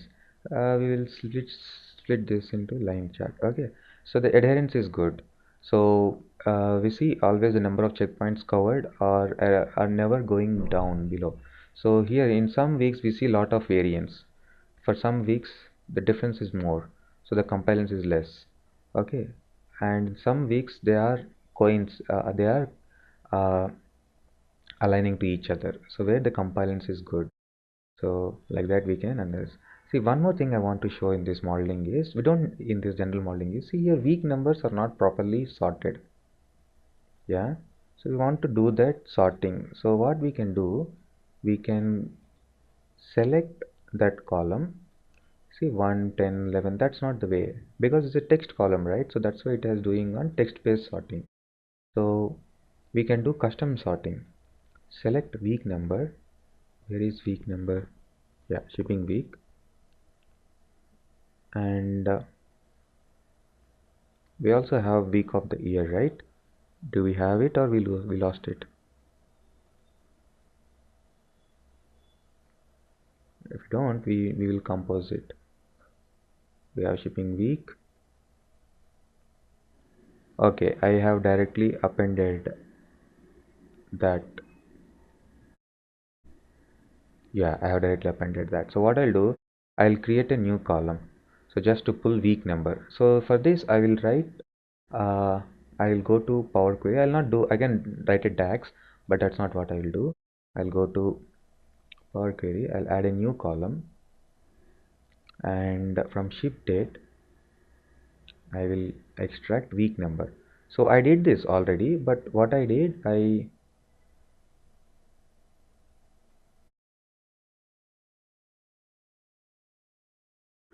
got week of the year, but then I selected that and I went to transformation and I prefixed some text. Like in formatting, I prefixed some text. So that's how I got this. Now I'll not do this. I'll keep this column as is, this new column, and I'll use that column for doing custom sorting. See, I could have created that column using DAX also, but this assignment is more often Power Query usage. Okay, so now we have this column. Now this column should get sorted based on this column. How do I do that? Select the column that we are supposed to sort, shipping week. Select that column, go to modeling. In modeling, we already saw how to change data types, categorize them, do a dollar symbol or percentage. these options, right? Formatting and properties. We also have sort option here.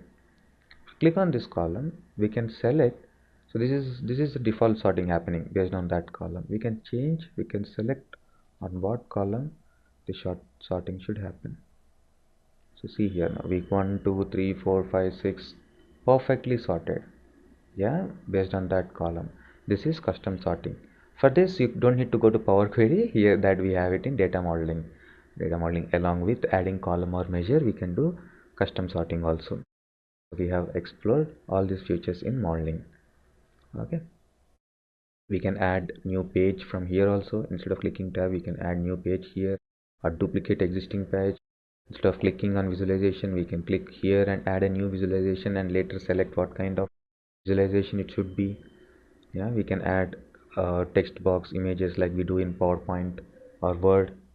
Yeah, we can do things like that. You can go and manage relations from here, or we can click here and see all the relations that are there on the table on one go here on this manage relationships window. Okay, so now I completed a proper dashboard analysis. Now in this for this corporation, from the data they have given us, we have constructed a dashboard, overall overview kind of a dashboard, which gives you a brief peek into the data. And then we have built one analysis file for delivery analysis, to do the delivery analysis, then also a checkpoint analysis. Now we'll save this and we'll publish this. But remember, when you're publishing, don't select any data, because it will get saved and published in the same manner. And always be on page 1 while publishing. So now click publish. So it will ask us to sign in. Yeah, I have to do the sign in. Yeah, so I did the authentication, I signed into the application. So now it is asking whether to replace the data set. Yes, and now it is publishing this to the Power BI cloud service. So see, the desktop client is free. Anyone can download this and start building applications and share the file. So when I save this, it actually gets saved as like this, a file. Now when I publish this, this will go and sit on cloud service. So for cloud service, you need to take subscriptions. So those subscriptions are chargeable. So $10 per month right now, but we can set up free trial. We can set up free trial which is for 60 days. So I am actually using a free trial now. Just we'll get rid of this.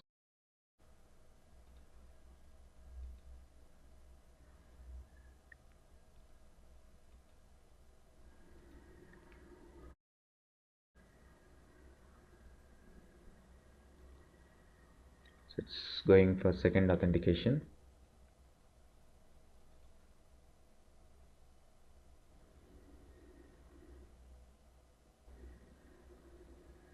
So we just finished authentication here process.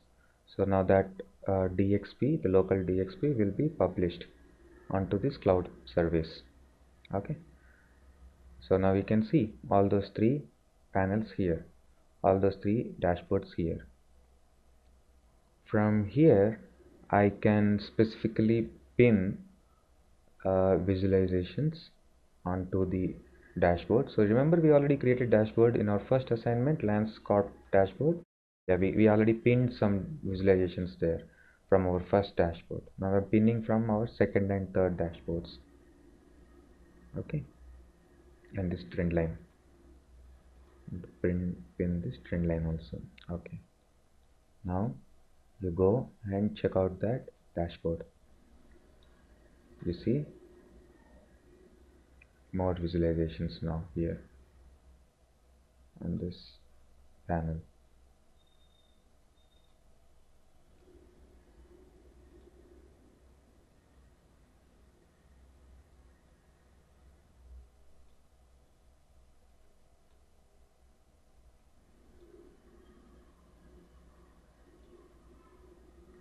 They have to stabilize this. It's still not very user friendly arranging the styles here. Okay, so now you see here, this is the dashboard we got. Now we can go into full page mode I look at this dashboard. So now this page is coming from delivery analysis. Now I click this, it will take me to delivery analysis tab here. Yeah, back. Now I have seen this checkpoint analysis. Okay, and now I click on this. I'll go to checkpoint analysis panel. Uh, so these are the dashboards that we prepare and deploy onto cloud service.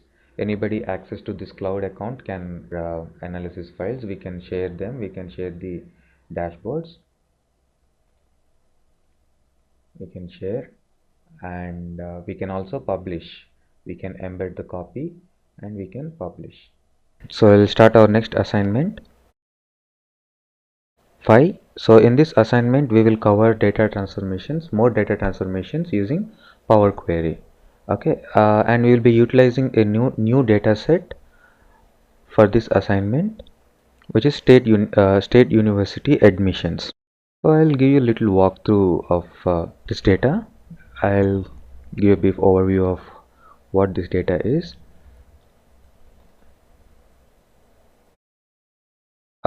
So this is the number of applications received by various universities located in USA.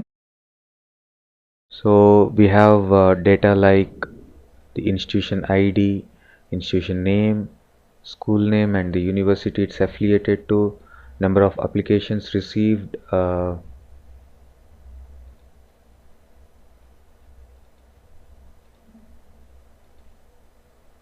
mean the total number of applications received, and then the split by foreign applications, Hispanic, Indian applications, Asian, Black, specific. So race wise, number of applications received in each university in each state.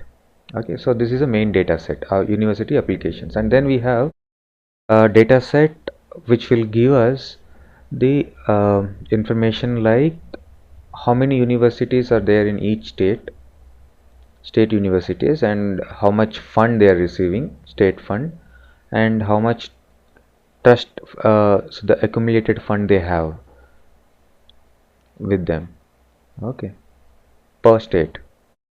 And these are the targets. So these are the targets. Number of applications should be received by each state for various years. Okay, so now we are in 2010, so the data is from 2010 to 2016. Okay, so this is a data set that we have. So this data set now I will take into Power BI.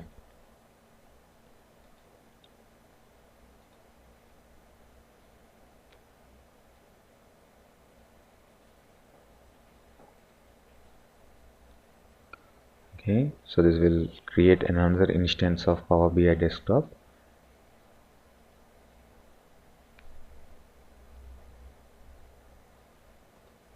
So we'll be performing all these transformations using Power Query.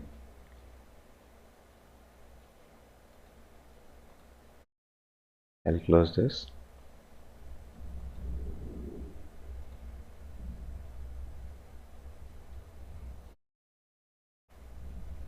Okay, so let's get data from the university admissions.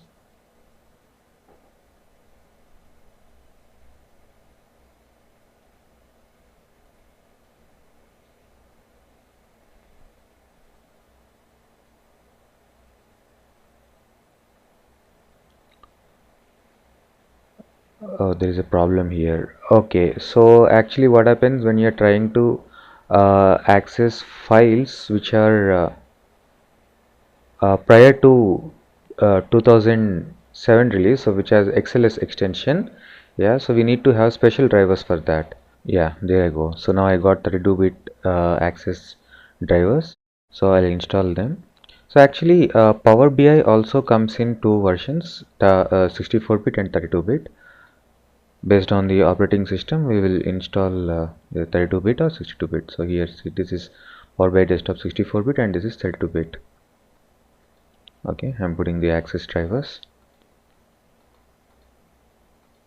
This will help in reading Excel files prior to 2007 release. So I got these drivers from this website, so you can download from here, access drivers. Just when you click on download, it will ask which version you want. This is 32-bit. If there is no extension mentioned, it's 32-bit. Generally it would be mentioned as 84 or 86, not very sure. But for 64-bit it would be clearly written as 64-bit. Okay, so the installation is over. Let's get back to the file. So you can actually clearly see here the problem, that why it is unable to read that Excel file. Now retry.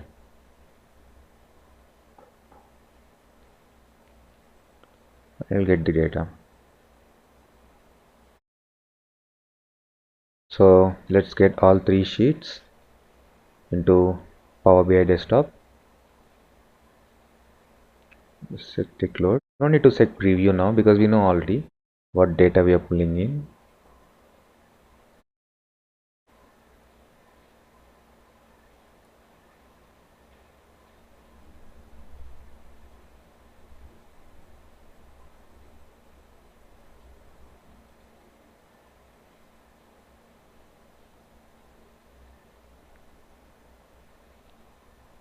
Okay, so what is happening is now the data from all the sheets is getting embedded into the system, and table, schema, data model, everything is getting created, detecting relationships. Yeah, so see, now we got all three tables here, and then if there are any relations that will be created. I don't think now we have any relations here. Okay, yeah, let's get back to the data. So we have state-wise target, state-wise universities, and then university applications. Fine. So let's rename them. Give proper names to these tables.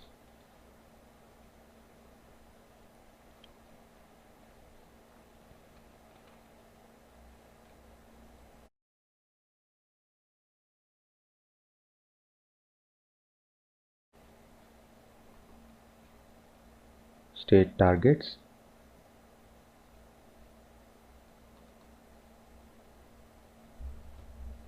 So these are university funds.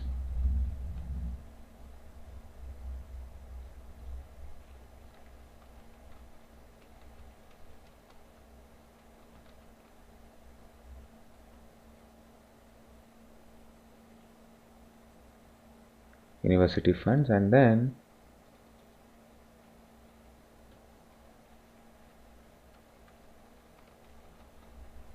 applications. Simple name.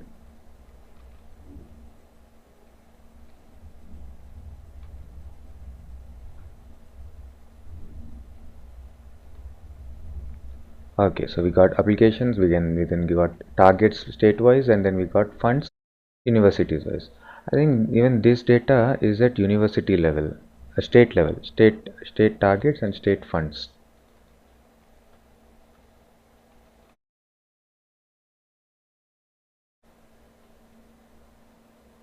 Funds state-wise. Okay, so now after loading this data, so this is the university data, right? Okay, after loading the data, I realized that there are some more applications in a different data sheet. Okay, now I want to get that data as well. Okay,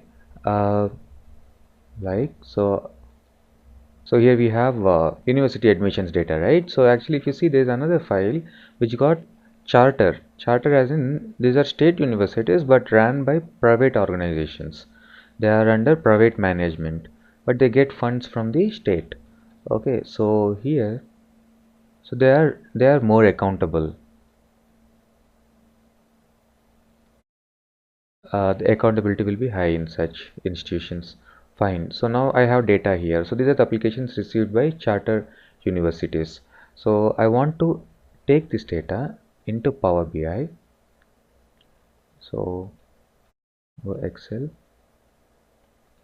take charter applications. So this version is different. XLS X. Earlier was XLS. Yeah, open. Once data is loaded into Power BI, you don't need to bother about which version of Excel we are getting the data from.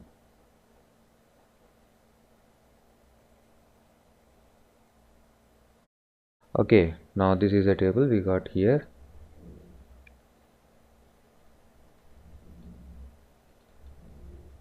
Charter applications, right?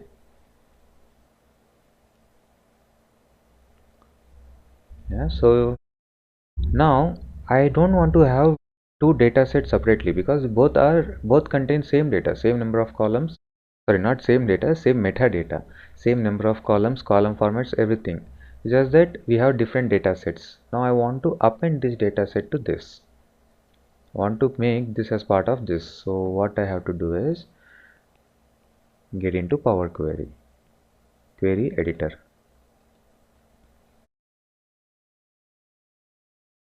Editor. So we'll start with appending data and then we'll explore all possible data transformations that we can do on data using this Power Query editor. Okay, so we have applications. This is a table. Now on this table I want to append charter applications data. So now I select this table. Okay, and go here. So here we have options. So you want to merge queries or append queries. So in our case it will be append queries. Append works as union in SQL, union all. Okay, so here we have options, append query or append query as new. So it will append that new query and create a new table. Now I don't want to create a new table, I want to append to the existing table. So this table itself. So it's like two tables or more than two, it's just two table. What is the table that you want to append? So this is the current table. Now we are in, for this table we will be appending charter applications. Okay, yes, the appending is completed.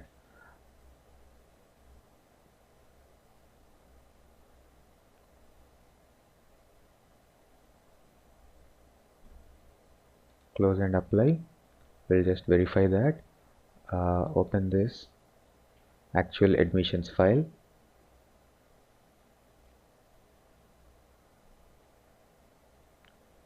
So how many rows we got here? We have approximately 4K. Yeah, we have approximately 4K records. Now you see here we have 4K.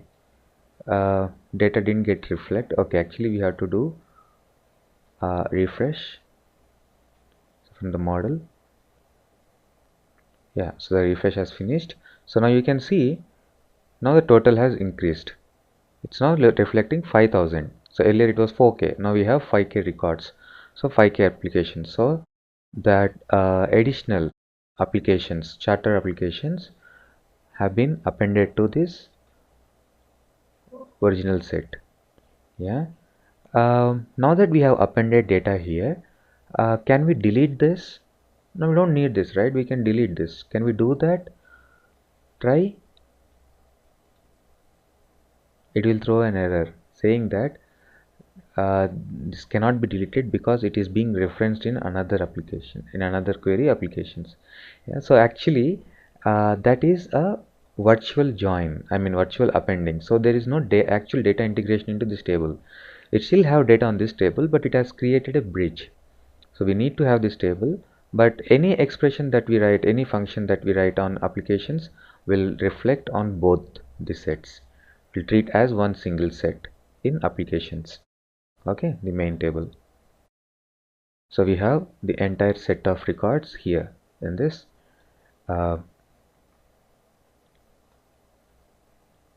main table applications. So now I'll do I'll do some text functions. So text functions like, so here you see institution name. This institution name is a combination of university name and state code, CS California. Yeah, so here we have state code also clubbed with institution name. We don't have that column anywhere else in the data set. We don't have that state code again anywhere else. That is essential for us because you see the other two data sets, they are all led by state code. So we need to have that state code separated here. So how? Let's do that here. So select the column and select columns, split columns by delimiter. So how will we split this? So what is a delimiter? I mean, we can see that each word is separated by space, but every word is separated by space. So I can't split by space. I get a lot of words. So we have advanced features here, advanced settings that we can rely on. So first we select the delimiter, the separator, word separator. In our case, it is a space. Yeah, space is being, and split by what? At the leftmost delimiter, rightmost delimiter, each occurrence. In our case, it happens to be the rightmost delimiter. We can write more, delimiters. If you don't have anything, we can type the delimiters if it is not available in this list. So okay, so click OK. Now the column gets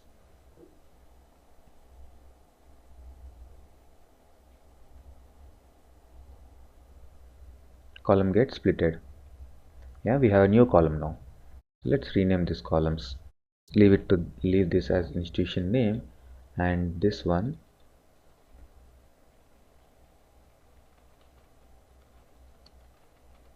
state code.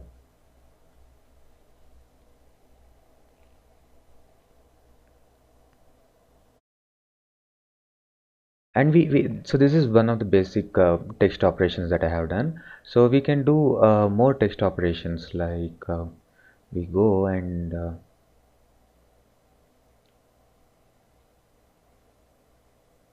you see the school name. Yeah, school name, it's all in small letters, right? Let's increase the readability of this column.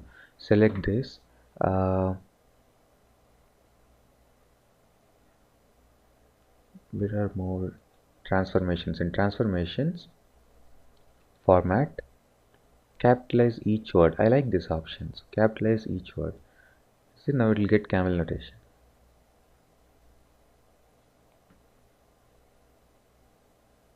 So anything you do on transformations, you don't need to worry. It will not create any new column or anything. It will replace the data in the existing column. And you can see for every action that we are doing, a new step is getting created. At any point in time, you can move back and check what the data was at this point in time. What was the data at this point? Yeah, you can actually check. If you don't want a particular step, you can get rid of that here. Just click here, it will be cancelled. Okay, we'll come back here. We have more options here, like column level options. We can format text, we can set the type, we can set the data type, we can strong type, we can rename, fill empty values. You have empty cells you want to fill with the preceder or the successor, filling down or filling up, replace, pivot. Yeah, we'll come here, we'll come and we'll explore all these options in detail. First we'll go to other data sets. So here I have state targets, right? Yeah, let's start with state funds. So this table is good, but actually if you see, the column names are not properly aligned here. So I have an option here. So you can go and do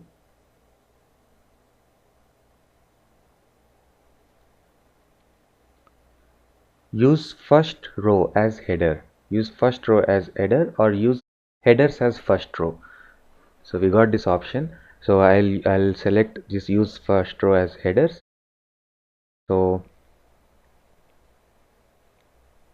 yeah, there I go. So I have columns here and names, but this is not correct. See, right? See, these are states, but under states I don't have universities funds and all. So this data is in flat mode. So I want to transpose this data, then it becomes meaningful. So I will take this step temporarily out. I'll not do that step. So before doing that, I will do a transpose of this data. So select the table and say transpose. Flip the data.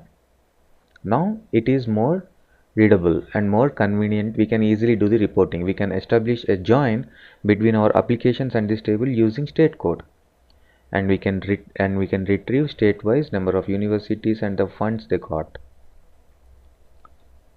So what are the options that you see here in this ribbon? Transform or add column. You can see most of the options here also. Use first row as header.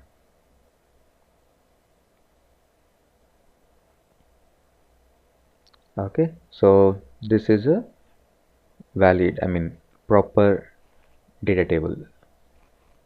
Best suits for reporting. Let's do similar stuff here in state targets also. Here we have to be little careful here. You see here we have state codes and then state-wise target. So what I have to do is here two operations.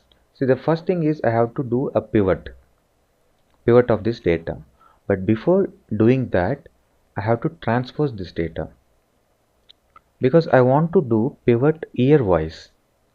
You will understand that. We will see. First we will do the transpose of this data. So I have state names, state codes, and then years and year wise targets.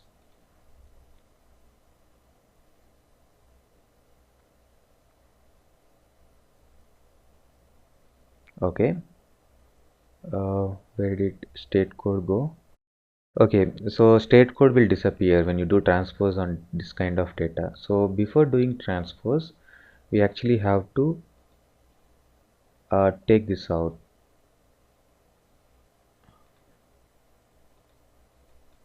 Use header row as a column, as a regular row, header row as a data row, so that states will also be in column, and when I do transpose they will the state codes will be in a row, and when I do transpose that row will convert into a column, because only rows will convert into columns, not headers. Okay, when I do transpose, that's when I earlier did transpose, all state codes disappeared.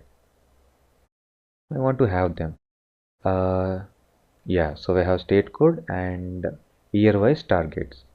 Now is the time to make this as header.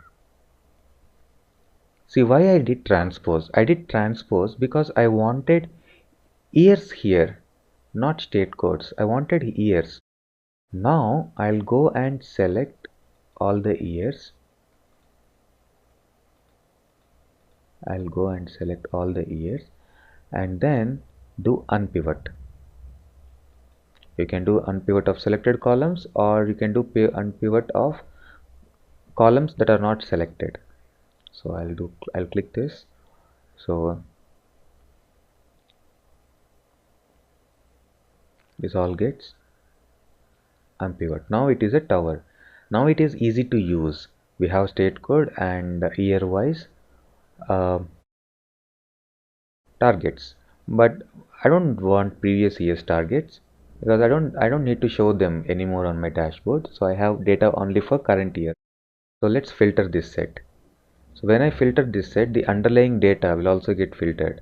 So for the reporting purposes, only the data which I select here will be available. It is completely filtered. Okay, so now I select 2006.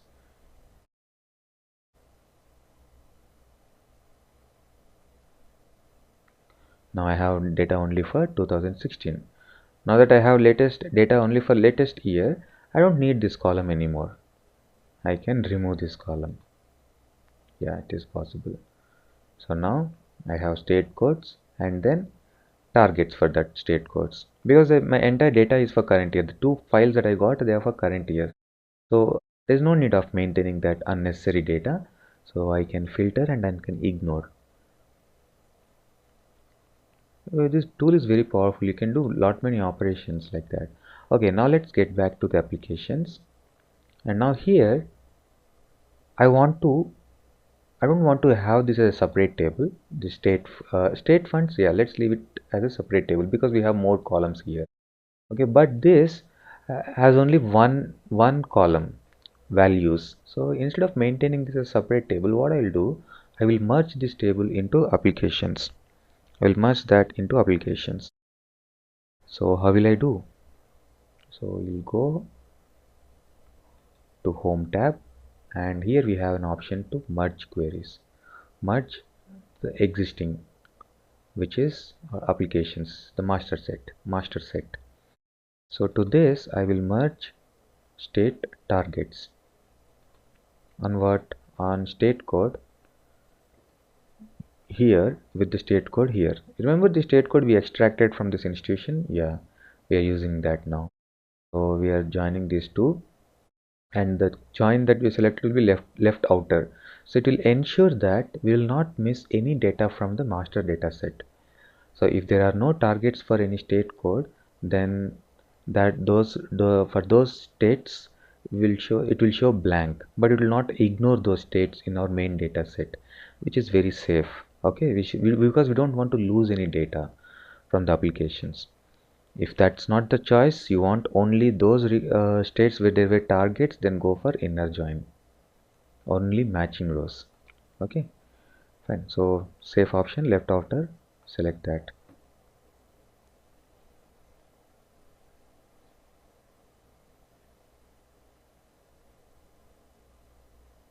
So that is added now. You have to select the field that you want. So what I want in this, I want just the value, not the entire table, just the value. Value is the target. I'll rename that column.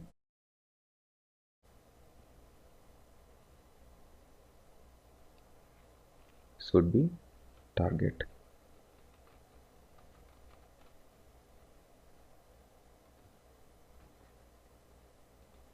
Okay, so we have a state-wise target appended here. We don't see all the data here. It's just a little preview. But yeah, believe me, that merge is appropriately calculated, applied. Okay, so yeah, so now we finished that.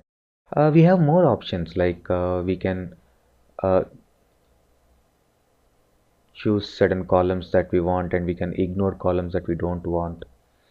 We can like remove the columns that just we did in state targets. Keep rows, so we want to remove certain rows from top. So this is data cleaning. This is actual data cleaning. Yeah, data in some terminologies is called data massaging. So yeah, we can sort a column and then group by, and then we do all this stuff. Yeah, let's go. And so in transformation also we have a lot of transformation features, like replacing values. We want to replace it in certain value, we can do that. Pivot, unpivot, yeah, split columns, text operations. Then we have numeric operations. If there are any date, then we can extract time, day, date, week, all that. Yeah, date intelligence, we have that. We'll add column now. We'll explore this tab.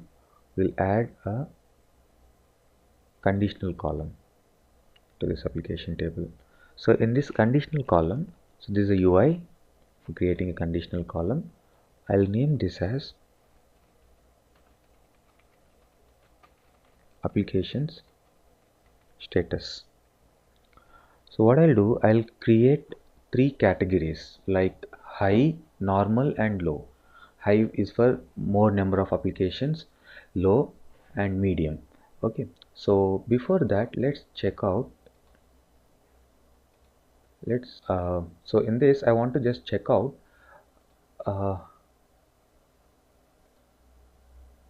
applications, total applications that are received here. So this field will give us total number of applications. Okay,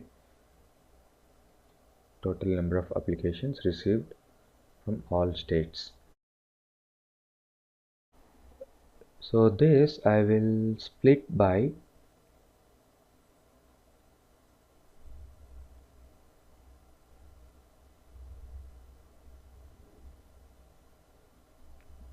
institution ID, and I will see this as a table.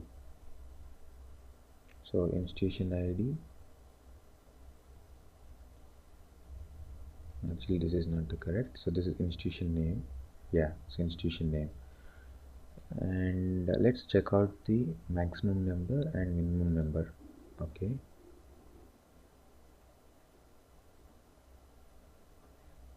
put this as a bar,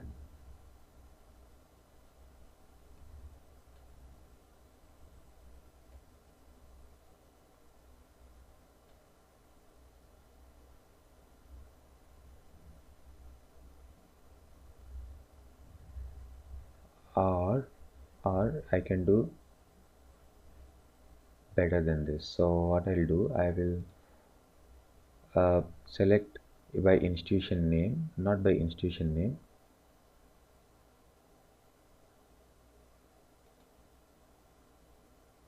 Minimum value,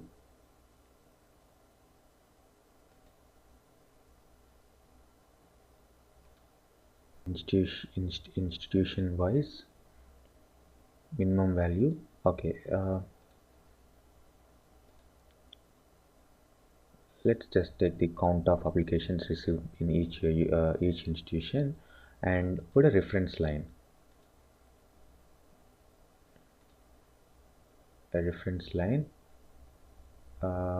For average. I don't think we have an average line here. Okay, let's go for the line, and then we put a average line. Add by count of applications. Okay, so we see this is the average line. Let's show data table for data level for that average line. So average number of applications received in each university across universities. Data level on. Okay.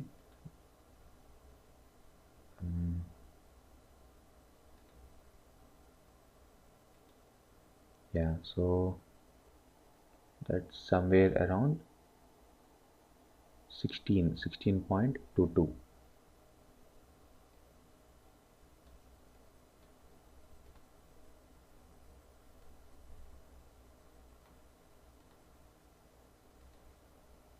Yeah, so that's 16.22. So that's the average value. Okay, why I wanted that, I will shortly tell you. Okay, let's take this out from here. Get back to the query editor. So now here I will create a new column, conditional column. So in conditional column,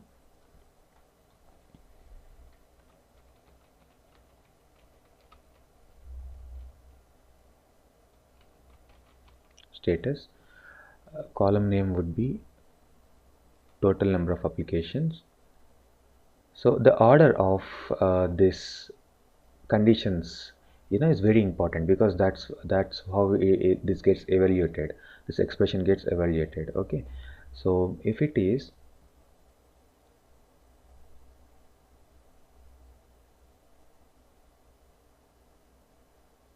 less than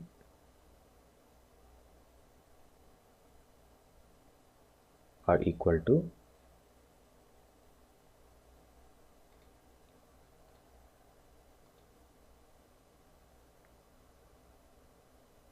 we have total all races less than.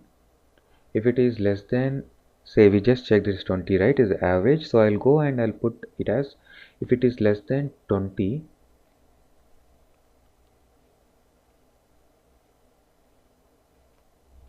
slightly above than average, yeah, we will, it shouldn't be slightly above average.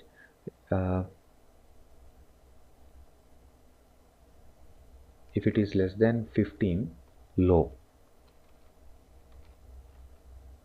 output should be low. I can actually type a text, or I can select a column. If I want to show any column, yeah, instead of a number I can show that, or I can simply type a value. Next rule, total applications, if it is less than 15. So if so how this gets evaluated, so we don't need to check between a range like 15 to 30 like that. So if a value is this calculation happens at a row level, if value is less than 15, then it will show as low. If not, then it will pass to the next statement. So in this next statement, I will check if it is less than 50. If it is less than 50, yeah, so this is normal. Number of applications received is normal. Add another rule. If it is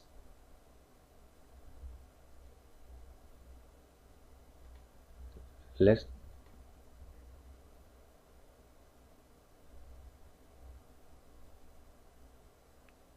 if it is not 50, if it is say greater than or equal to 50, after reaching here, if it is not below 15, it is not below 50, or I can say no, I can put any upper limit here. I don't want to write again less than. I'll just say if it is 50 or more than 50, high. So yeah, that's why this order of evaluation is very important. You can actually move this order up or down, or you can take out a condition. Yeah, so options are there. This is a default option. If nothing gets passed, so you want to have on default values, yeah, we can put that here. Okay, so you see that new column has been added here. Okay, so you can actually check syntax for this. When anything we do in Power Query, what happens actually, a Power M script gets generated. So these are scripts. So we added this additional column, right? This can also be added like this using the function each if. Each if is a function. So each if, then else if. So it has similar syntax to other programming languages. Then last is else null. If nothing is specified in otherwise condition, right? So that's when null. So this is the M syntax. So we just added, so here it will show the last operation. We just added the conditional column here. Okay, we have other columns, like most of the times we may want to have one unique identifier for each row. If there are any duplicates, we want to generate a unique identifier. So that is nothing but an index column. Index, you can start it from 0 or we can start it from 0 or 1 or any value that we want, and a unique key will be generated for each row. Sometimes it will be very handy. Yeah, and if you want to write a more composite column, custom column, then we can go and write it in M. Using M we can create more complex column, like a date functions. We want to extract days and then add it to another field, compose a new date out of it. Any expression we can write here and compose custom columns. So these are the transformations that we did. Let's check out, did we, yeah, so yeah, most of the transformations we covered. Summary tables, yeah, let's do the summary tables. So now I have this data, so I want to create a summary table. Like I want to store applications received, actual application received by institution name. Yeah, by institution name, the number of applications received. So I can do that group by. So if I do group by, this existing table will get modified. Yeah, this existing table gets modified. But that's not what I want to do. So what I have to do, see, let's first do that here once. Okay, group by. So I can do group by institution ID. No, by I want to do by institution name. Institution name, what I want to do, I want to do count of rows. Yeah, this is what exactly I want to see. How many applications received per institution. Okay. No need to select any column here because we are counting rows. So what happens, this existing table gets transformed and a new aggregation table will be placed. See, this entire thing has been replaced. So these are the universities, and those are the number of applications received. So there is a new table that got created, but actually this is the existing table got transformed like this. Maybe this is not how I want to do. So what I will do, I will create a duplicate copy of this table.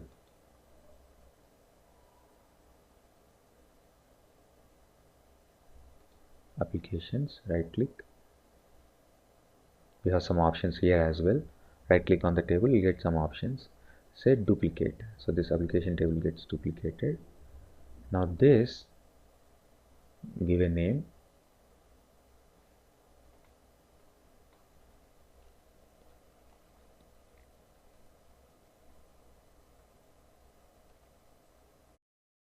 Applications aggregation. It's still loading. Okay, here it is. I got it. So on this table, I will do aggregation. So before doing that, I don't want to have all these operations. So like adding that conditional column, capitalizing, renaming columns. Yeah, change split columns. Yes, leave it till there. Actually, I don't need split columns also. Split by delivery. Append query. Yes, keep data up to here. On top of this, now go and compose aggregation. Yeah, so this is still referring to this data set. Now on this, I'll do group by institution ID. No, not institution ID, institution name. Okay, so this is an aggregation table which is part of our data model. Now we can make aggregation tables like this. So we have covered most of the transformations that are available in query editor. So I got back to Power BI desktop. I exited from Power Query. Okay guys, a quick info. If you want to do an end-to-end certification on Power BI, Intellipaat provides a complete training on Power BI with certification, and those details are available in the description. Okay guys, we've come to the end of this session.